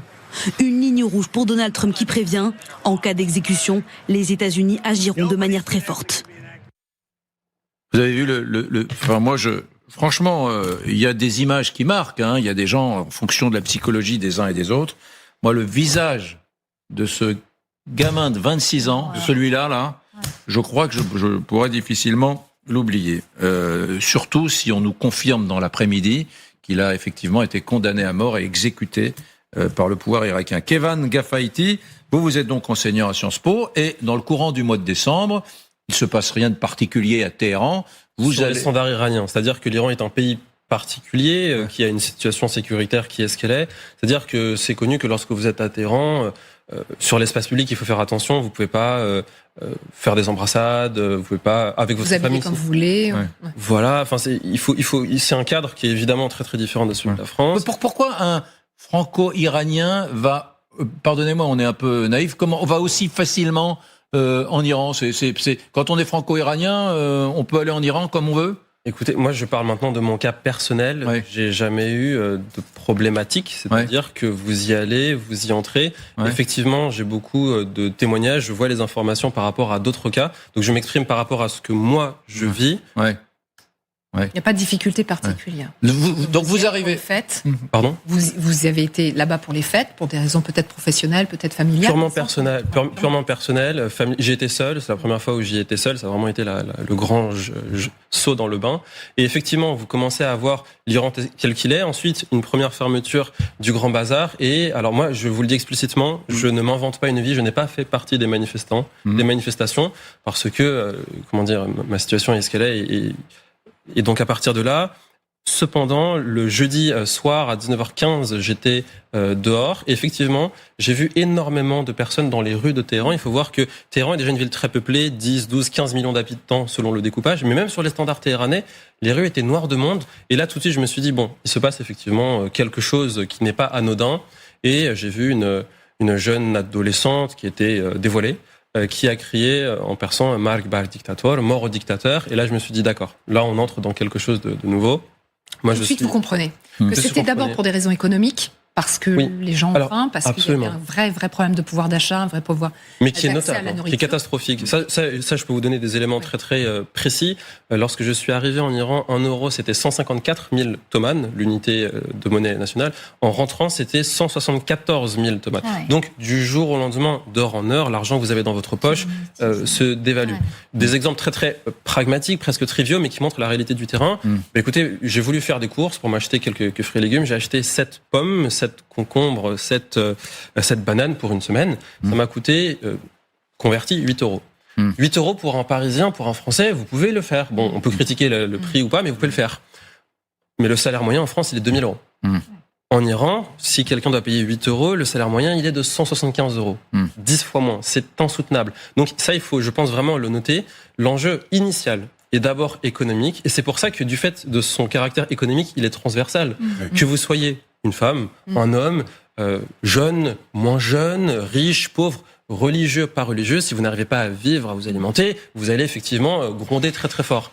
Et très très vite, comme vous le soulignez, à partir de là, il y a une conversion dans une contestation qui n'est plus seulement économique, mais politique. On peut faire un parallèle avec 2018-2019. Rappelez-vous-en, très très forte manifestation, très très forte réponse, mais parce que de petites coupes de subventions sur le pétrole et sur l'essence et sur le pain, des produits de la consommation quotidienne. Et ensuite, on arrive sur quelque chose d'autre. Alors là, vous êtes iranien, vous vous dites, je suis prudent, je veux rentrer à Paris, je vais pas aller dans la rue crier mort au dictateur parce que ça va mal finir, mais vous assistez à tout cela. Mais en revanche, vous parlez à des Iraniens. Quel est l'état d'esprit des gens? Politisés, pas politisés, voilà. Les premières questions, c'est qu'on se disait, mais ce régime-là, qui arrive encore à condamner à mort aujourd'hui, qui a des juges, qui a des policiers, ceux qui répriment sont des fonctionnaires de l'Iran, de l'État. Donc il n'est pas totalement décomposé, ce régime. Il y a encore des soutiens solides. On peut même imaginer, tiens, soyons fous, on peut même imaginer qu'il perdure encore pendant des mois et des années. On va pas être fou, je pense qu'on va même être très très posé. Je vais vous dire quelque chose, ça peut peut-être faire grincer des dents, mais je dis ce que je pense. Votre scénario fou, et je pense le scénario en fait le plus probable, vous allez avoir un mouvement qui va, je le pense, va perdurer. Ça peut pas s'arrêter du jour au lendemain. Ça va durer plusieurs jours, plusieurs semaines, assurément quelques mois, mais ensuite il va se diluer. Et alors là, avant tout de suite de me jeter au feu. Regardez comment, en 2018-19, c'est exactement ce qui s'est passé. En 2022-23, c'est ce qui s'est passé. Quel est là le caractère différenciant? Pour revenir sur le début de votre question... Donc, vous dites, les mollahs vont rester au pouvoir, probablement. Enfin, vous dites, ce scénario est très probable. J'avance. En politique, tout est possible. Si on parle de probabilité, sans sortir ma boule de cristal, je pense que l'État iranien va survivre à cela et je vais vous expliquer pourquoi. Déjà, sur la première partie de votre question, même si vous ne prenez pas part aux manifestations, vous êtes nécessairement dans le bain, dans le jus, si vous me passez l'expression. Vous êtes de chez vous, moi j'étais dans ma maison et de la fenêtre, j'entendais des slogans « mort au dictateur ». Et contrairement à ce qu'on entend beaucoup sur les médias, il y a une erreur qui est très retransmise. Les premières manifestations de soutien de l'État iranien ne datent pas de lundi, mais dès samedi. 48 heures après le début des premières manifestations, j'entendais Marba Israël, Marba Amrika, mort à Israël, mort à l'Amérique, Jamhouri Islami, République islamique. Donc très vite, vous voyez que vous avez une action, une réaction. Vous entendez cela, ça sature l'espace public nocturne. Et lorsque vous arrivez le lendemain matin dans les rues, eh bien, vous voyez les stigmates de la veille. Je le dis explicitement, à titre personnel, je n'ai pas vu de corps joncher le sol, mais ce n'est que ce que j'ai pu voir de vos propres yeux, puisque de toute façon, jeudi, à partir de 21h30, 45 heure locale, vous êtes dans le noir. Internet est coupé. Je n'ai pas vu de corps et c'est pour ça que, en voyant les images que vous montrez, en fait, j'ai pu seulement voir ça depuis avant-hier, en étant en escale à l'aéroport international de Doha au Qatar. Je voyais les chambres mortuaires, je voyais en fait ce que vous ne voyez pas. Vous naviguez à vue sur place. Et vous, l'enseignant à Sciences Po, vous êtes plutôt quelqu'un, sur le plan politique, vous vous situez où? Vous êtes dans l'opposition au régime de la République islamique d'Iran, ou vous êtes quelqu'un de plus nuancé qui considère que... j'aimerais bien vous situer. Oui. Alors, par rapport à la nuance, moi je vais vous dire, franchement, je tourne pas autour du pot. J'estime que les premières personnes qui doivent décider, c'est pas les gens comme moi. Ma conviction personnelle, je la conserve. Je peux vous parler, même sur la France d'ailleurs, mon opinion politique, je la conserve, elle est intime. Maintenant, comment est-ce que l'on peut prétendre qu'un changement peut être décidé de Washington, de Tel Aviv, pour Téhéran, pour les Téhéranais, pour les Iraniens? Donc c'est pour ça que moi, je vous le dis très franchement, je suis un peu sidéré par la facilité avec laquelle certains représentants officiels, typiquement les États-Unis, disent on va intervenir. Mais c'est pas non plus seulement pour tirer à boulet rouge sur les Américains, c'est pour dire que je pense que c'est aux Iraniens d'Iran de décider. Vraiment. Mais vous êtes plutôt en empathie avec le système actuel en Iran, alors? Pas du tout. Plutôt en sympathie avec... vous avez le droit de soutenir la République islamique d'Iran. On en connaît à Paris, tout va bien. Par rapport, oui, bien sûr, et je vous réponds encore une fois sans embâche. Moi, l'empathie première, primaire et unique que j'ai, c'est pour le peuple iranien, parce que c'est les morts que vous voyez. On a un témoignage, vous parliez de cette coupure Internet, vous allez nous dire ce que ça a donné sur le terrain. Effectivement, d'être coupé comme ça du monde du jour au lendemain, et donc les informations sont très difficiles à avoir. Mais on en a quelques témoignages malgré tout, comme par exemple, un Iranien qui a réussi à fuir là ces dernières heures, il est parti vers la Turquie et il témoigne. Et lui, il parle des massacres qui se sont intensifiés au cours des dernières heures. Écoutez. الان رسیدم ترکیه بازار بدبختی اصلا حال روحیم خوب نیست همه رو دارن میکشن بچه‌ها رو همه رو دارن میکشن بیرحمانه دارن چراغا رو خواهدن تا ایران نباشی نمیفهمید وضعیت چطوری ترامپه هر کی هست فقط کمک خارجی چشم امید بچه ها همه به شما فقط میتونم استعانه‌مو بهتون بگم جهنمو دیدم تو ایران این چند روز جهنمو دیدم گناه داریم خیلی گناه داریم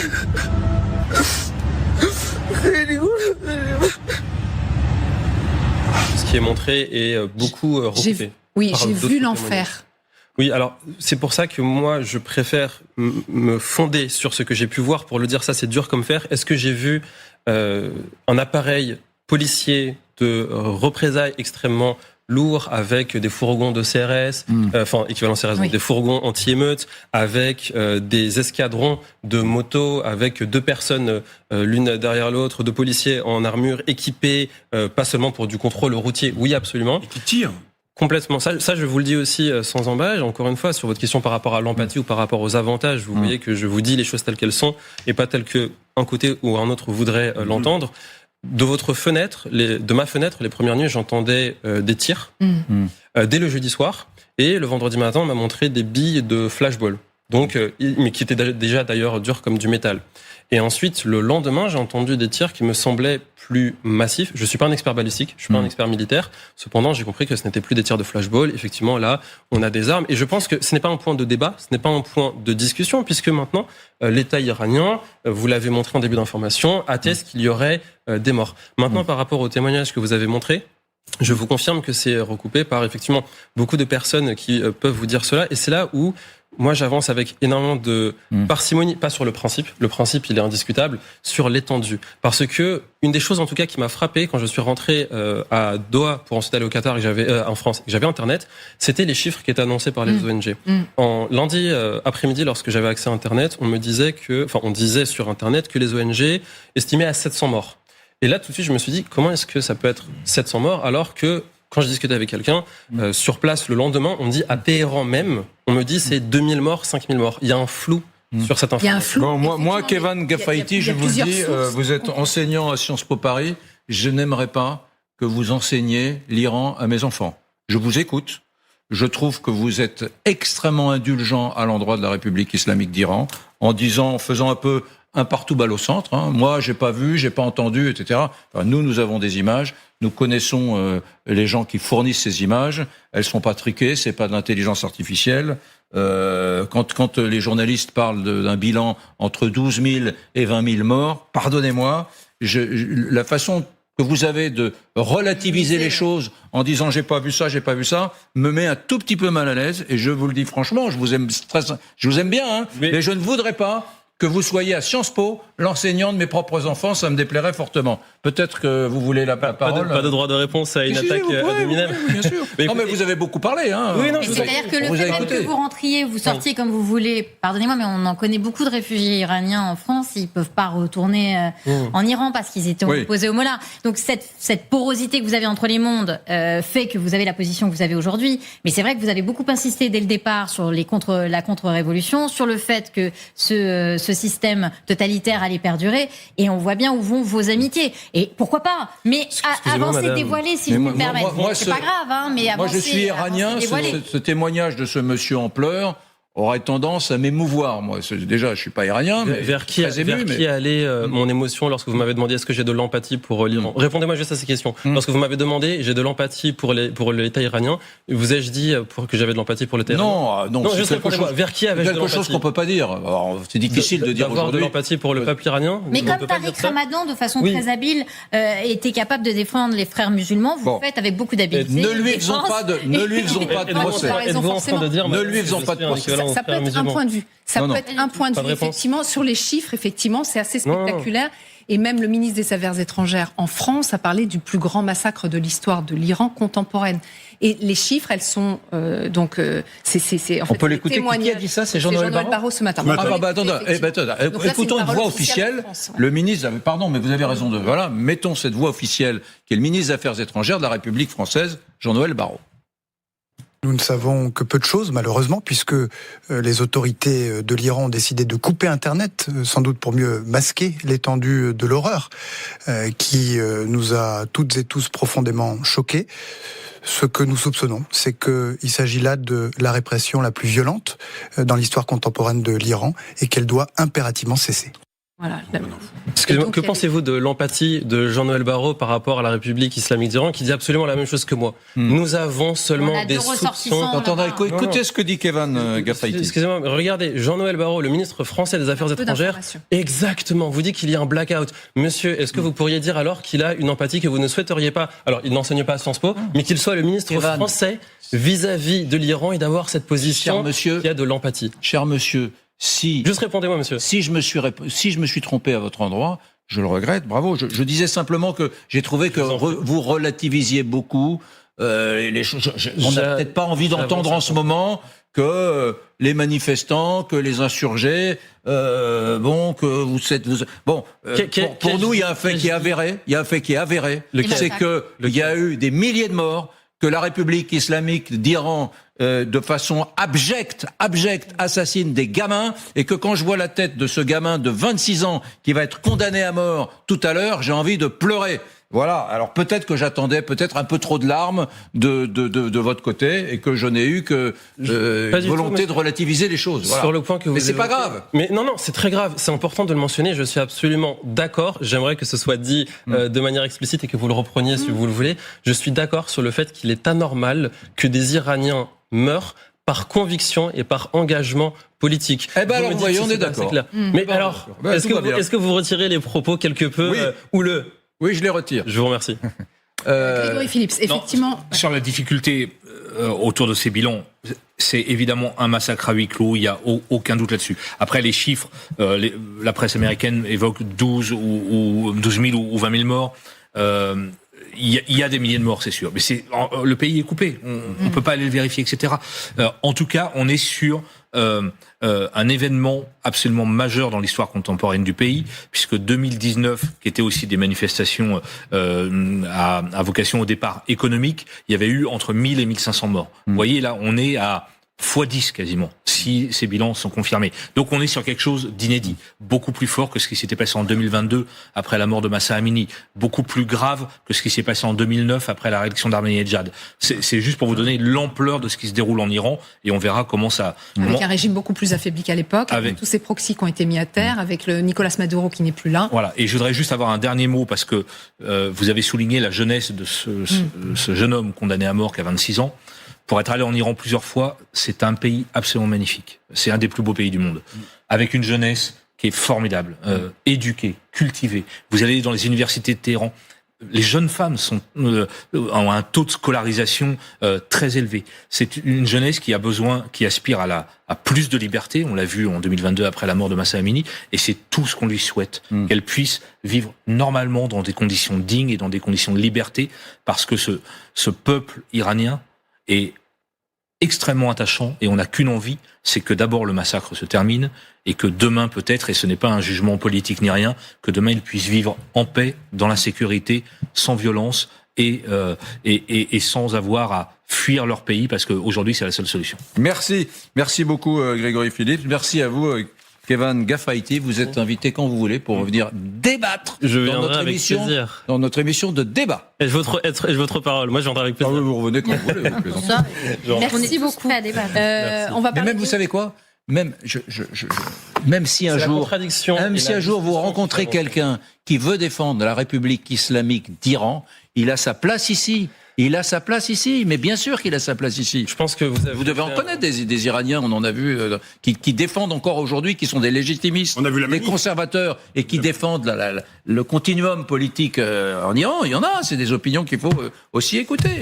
C'est vrai qu'en France, à tout le moins, je peux vous dire que le mouvement royaliste est très très puissant sur le côté plus républicain islamique. À titre personnel, j'en connais pas. À titre professionnel, vous pouvez appeler l'ambassade si vous le souhaitez. Très bien, vous avez raison. Oui, merci à vous. Merci Général également d'être venu. Donc, J'ai une question pour vous, mon Général. Combien avez-vous d'enfants ? C'est une question très personnelle. 4 ? Vous avez des petits-enfants ? 17. Wow. 17 petits-enfants ? Ah bah vous êtes bien pour le réarmement démographique. 3 arrières. 3 arrière-petits-enfants. Bon bah lui c'est un champion, voilà, et donc bravo, parce que les chiffres aujourd'hui sont... Il faut aller de l'avant. Il faut aller de l'avant. Je ne sais pas si la France va de l'avant, parce que pour la première fois, le nombre de décès en France donc dépasse le nombre de naissances. C'est une première depuis la fin de la Seconde Guerre mondiale. Catastrophique. Et donc c'est une catastrophe. C'est catastrophique. D'abord, les faits avec Camilla Campuzano. T'as rigolé, t'as 2 mois déjà. La naissance de sa fille, le plus beau jour de Ludovic. Il va encore te mettre sur mes épaules. Ah oui. Mais avec son épouse, ils n'ont pas voulu d'autres enfants. Pour notre bien-être, je veux dire, on a préféré faire qu'un enfant pour pouvoir faire beaucoup plus de choses que s'il y avait 3-4 enfants, quoi. Je pense qu'on n'aurait pas profité pareil de nos vacances, forcément. Raison économique, perte de liberté et avenir de la planète, les Français sont de plus en plus nombreux à ne pas vouloir du tout fonder de famille. J'aime voyager, j'ai un travail qui est prenant, je travaille beaucoup, donc pas le temps. Mettre un enfant au monde, ce serait égoïste là actuellement. Conséquence, la natalité n'a jamais été aussi basse. 1,56 enfants par femme en 2025. Il n'y a eu que 645 000 bébés l'an dernier. Et pour la première fois en 80 ans, le nombre de décès surpasse le nombre de naissances. La France finalement rejoint la situation de beaucoup de pays européens, mais la France reste avec une fécondité au-dessus de la moyenne européenne. 20 à 25% au-dessus de la moyenne européenne. La tendance risque de s'accentuer. L'âge moyen pour devenir parent dépasse les 30 ans. Or, avec l'âge, concevoir un bébé devient plus difficile. Donc, c'est catastrophique, disiez-vous, Renaud. Non, mais j'aime bien parce que le général Delors, dont je ne connais pas du tout la vie personnelle et privée, on n'en a jamais parlé. Et c'est bien dommage. Il appartient. Je suis désolé, les amis. Il appartient à un modèle révolu du passé. Il a 4 enfants, il a 17 petits-enfants, il a combien trois arrière-petits-enfants. C'est un modèle familial. On écrira des romans sur cette typologie de famille un jour, des romans nostalgiques en disant c'était le 19e siècle, c'était le 20e siècle, c'était le 20e siècle. Mais c'est terminé, ça. Je suis d'accord. C'est un choc, les chiffres qu'on a eu hier de l'INSEE. C'est l'INED qui s'intéresse à la population française. Et effectivement, mon général, c'est la France engloutie. C'est la France de nos parents et évidemment de nos grands-parents, mais c'est une France engloutie. Les chiffres hier, regardez la courbe. Les scénarios les plus pessimistes de l'INSEE ont été battus cette année. On tombe à 1,56 enfants par femme. Lorsque je faisais des études, on était à 1,8, 1,9. Je rappelle que pour maintenir une population, on était même à 2,1. Rappelez-vous, on était à 2,1. C'est 2,1. On a été à 2,1 on était longtemps. À 2,1. Et là, on était descendu il y a quelques années à 1,9. Oui. Mais quand on faisait des études, vous et moi, on était à 2,1. Oui, bon. Il est plus jeune. Non. Alors, on se retrouve là avec 1,56% de taux de natalité. Vous savez en quelle année il faut remonter pour avoir ce taux de natalité 1918. Ouais, c'est ça. 1918. Les Françaises et les Français ne font plus d'enfants. On va parler des raisons, mais c'est catastrophique, évidemment, pour nos retraites. Qui va payer les retraites des uns et des autres dans 5, 10, 15, 20 ans ? Et puis, deuxièmement, c'est un pays qui, moralement, économiquement, et pour son identité, est dans une santé catastrophique. Le vieillissement de la population, c'est un problème. C'est catastrophique pour vous aussi, Isabelle ? Ce qui est catastrophique, c'est qu'en plus, on n'en tire absolument pas les conséquences, si vous voulez. On a effectivement, aujourd'hui plus de cercueils que de naissances, que de berceaux, et on continue à faire comme si c'était l'inverse. C'est-à-dire que là, quand même, d'ailleurs, pour même pas finir par trouver un budget, en fait, la seule chose sur laquelle se soient accordés nos députés, c'est revenir sur la réforme des retraites, comme si, effectivement, il y avait une facilité de paiement, alors qu'on sait qu'aujourd'hui, les retraites reposent sur le nombre de salariés, et donc, sur notre démographie qui est déclinante. Donc on est quand même dans quelque chose qui ne va pas. On est anti-immigration comme on l'a jamais été. Non mais pardonnez-moi, mais comment on fait quoi ? On veut pas d'immigration, on veut pas toucher à l'âge des départ en retraite. On donne tout aux retraités parce que je sais qu'on va encore recevoir plein de courriers, mais effectivement, les réévaluations de retraite, elles ont été pensées, alors que là, dans le dernier budget de la sécurité sociale, on a coupé sur une partie des aides, des allocations pour. J'ai une question. C'est mérité, mais c'est mal fait. C'est mérité, mais c'est mal fait. J'ai une question. On ne pense qu'aux vieux dans ce pays. J'ai une question, pas du tout perverse, une vraie question. Ouais. Pourquoi les écolos que vous connaissez bien disent la planète est trop peuplée, attention, elle n'est pas faite pour avoir 9, 10 milliards de... C'est du passé, ça. Voilà. C'est du passé. Pourquoi est-ce qu'on n'accepte pas l'idée d'avoir moins de population en 2050 ou en 2100 qu'aujourd'hui? Maintenant, il y a 69,1 millions d'habitants en France. 69,1, là, maintenant. Bon. Pourquoi est-ce qu'on ne reviendrait pas à 40 millions, comme c'était le cas dans les années 20, dans les années 30? Une France à 50 millions? Enfin, je veux dire, si c'est ça l'enjeu, c'est pas grave. Il y aura plus de logements, il y aura plus de place à la plage pour ceux qui peuvent aller en vacances l'été. Comment on finance notre état? Alors, c'est le petit problème. Pardon, c'est le petit problème. Je vois pas bien comment on fait, en fait. C'est le petit problème. Et par ailleurs, si vous voulez, sur quand vous disiez il y aura plus de logements vacants, c'est très intéressant. Toutes les études qui ont été faites ces 15 dernières années montrent qu'en fait, on a perdu l'équivalent de deux chambres, de 2 pièces, en fait, par appartement. Donc, qu'est-ce qui se passe aujourd'hui? Moi, j'en ai eu des enfants. Qu'est-ce qui se passe, en fait? Vous avez un premier enfant et déjà, vous campez.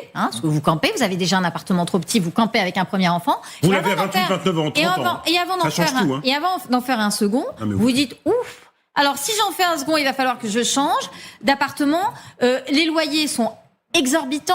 Pour pouvoir louer un appartement, maintenant, il faut demander l'âge du capitaine, les parents qui vous soutiennent sur 15 générations. C'est un cauchemar et vous êtes 200 pour postuler sur chaque appartement. Quand vous voulez acheter, c'est un cauchemar aussi. Si vous n'avez pas à hériter, vous pouvez pas acheter. Donc, je veux dire, mais regardez Paris, chaque année, il y a 12 000 personnes qui quittent Paris. Ouais. Les classes ferment. Pourquoi? Parce qu'il n'y a pas une famille qui peut rester à Paris. Donc, faisons un grand plan immobilier. Un enfant, ça coûte 850 € par mois, en moyenne. Un enfant, ça coûte 850 € par mois. Sur la vie, j'essaie. Mais dis pas ça. Les Français doivent refaire des enfants. Non mais il faut un plan immobilier. Moi, avec un copain, un soir, sur un coin de table, dans un bistrot, on a essayé de calculer combien coûtait un enfant sur la vie.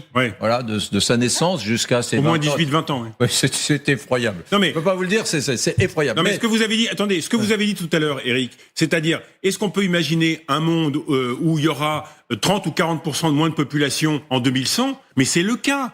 C'est le cas. La Chine, en 2100, si ça continue, aura 700 millions d'habitants. La Chine. Elle va perdre la moitié de sa population d'ici 80 ans. C'est fou. L'Inde est touchée. La Pologne est touchée. C'est un phénomène mondial. La France a été épargnée. Sauf l'Afrique. Très bonne intervention. Sauf l'Afrique subsaharienne. Et avec l'Afrique, c'est un changement complet. Subsaharienne. Les Européens étaient 2 fois plus nombreux que les Africains en 1950. Et maintenant, ils sont 3 fois et demi moins nombreux que les Africains.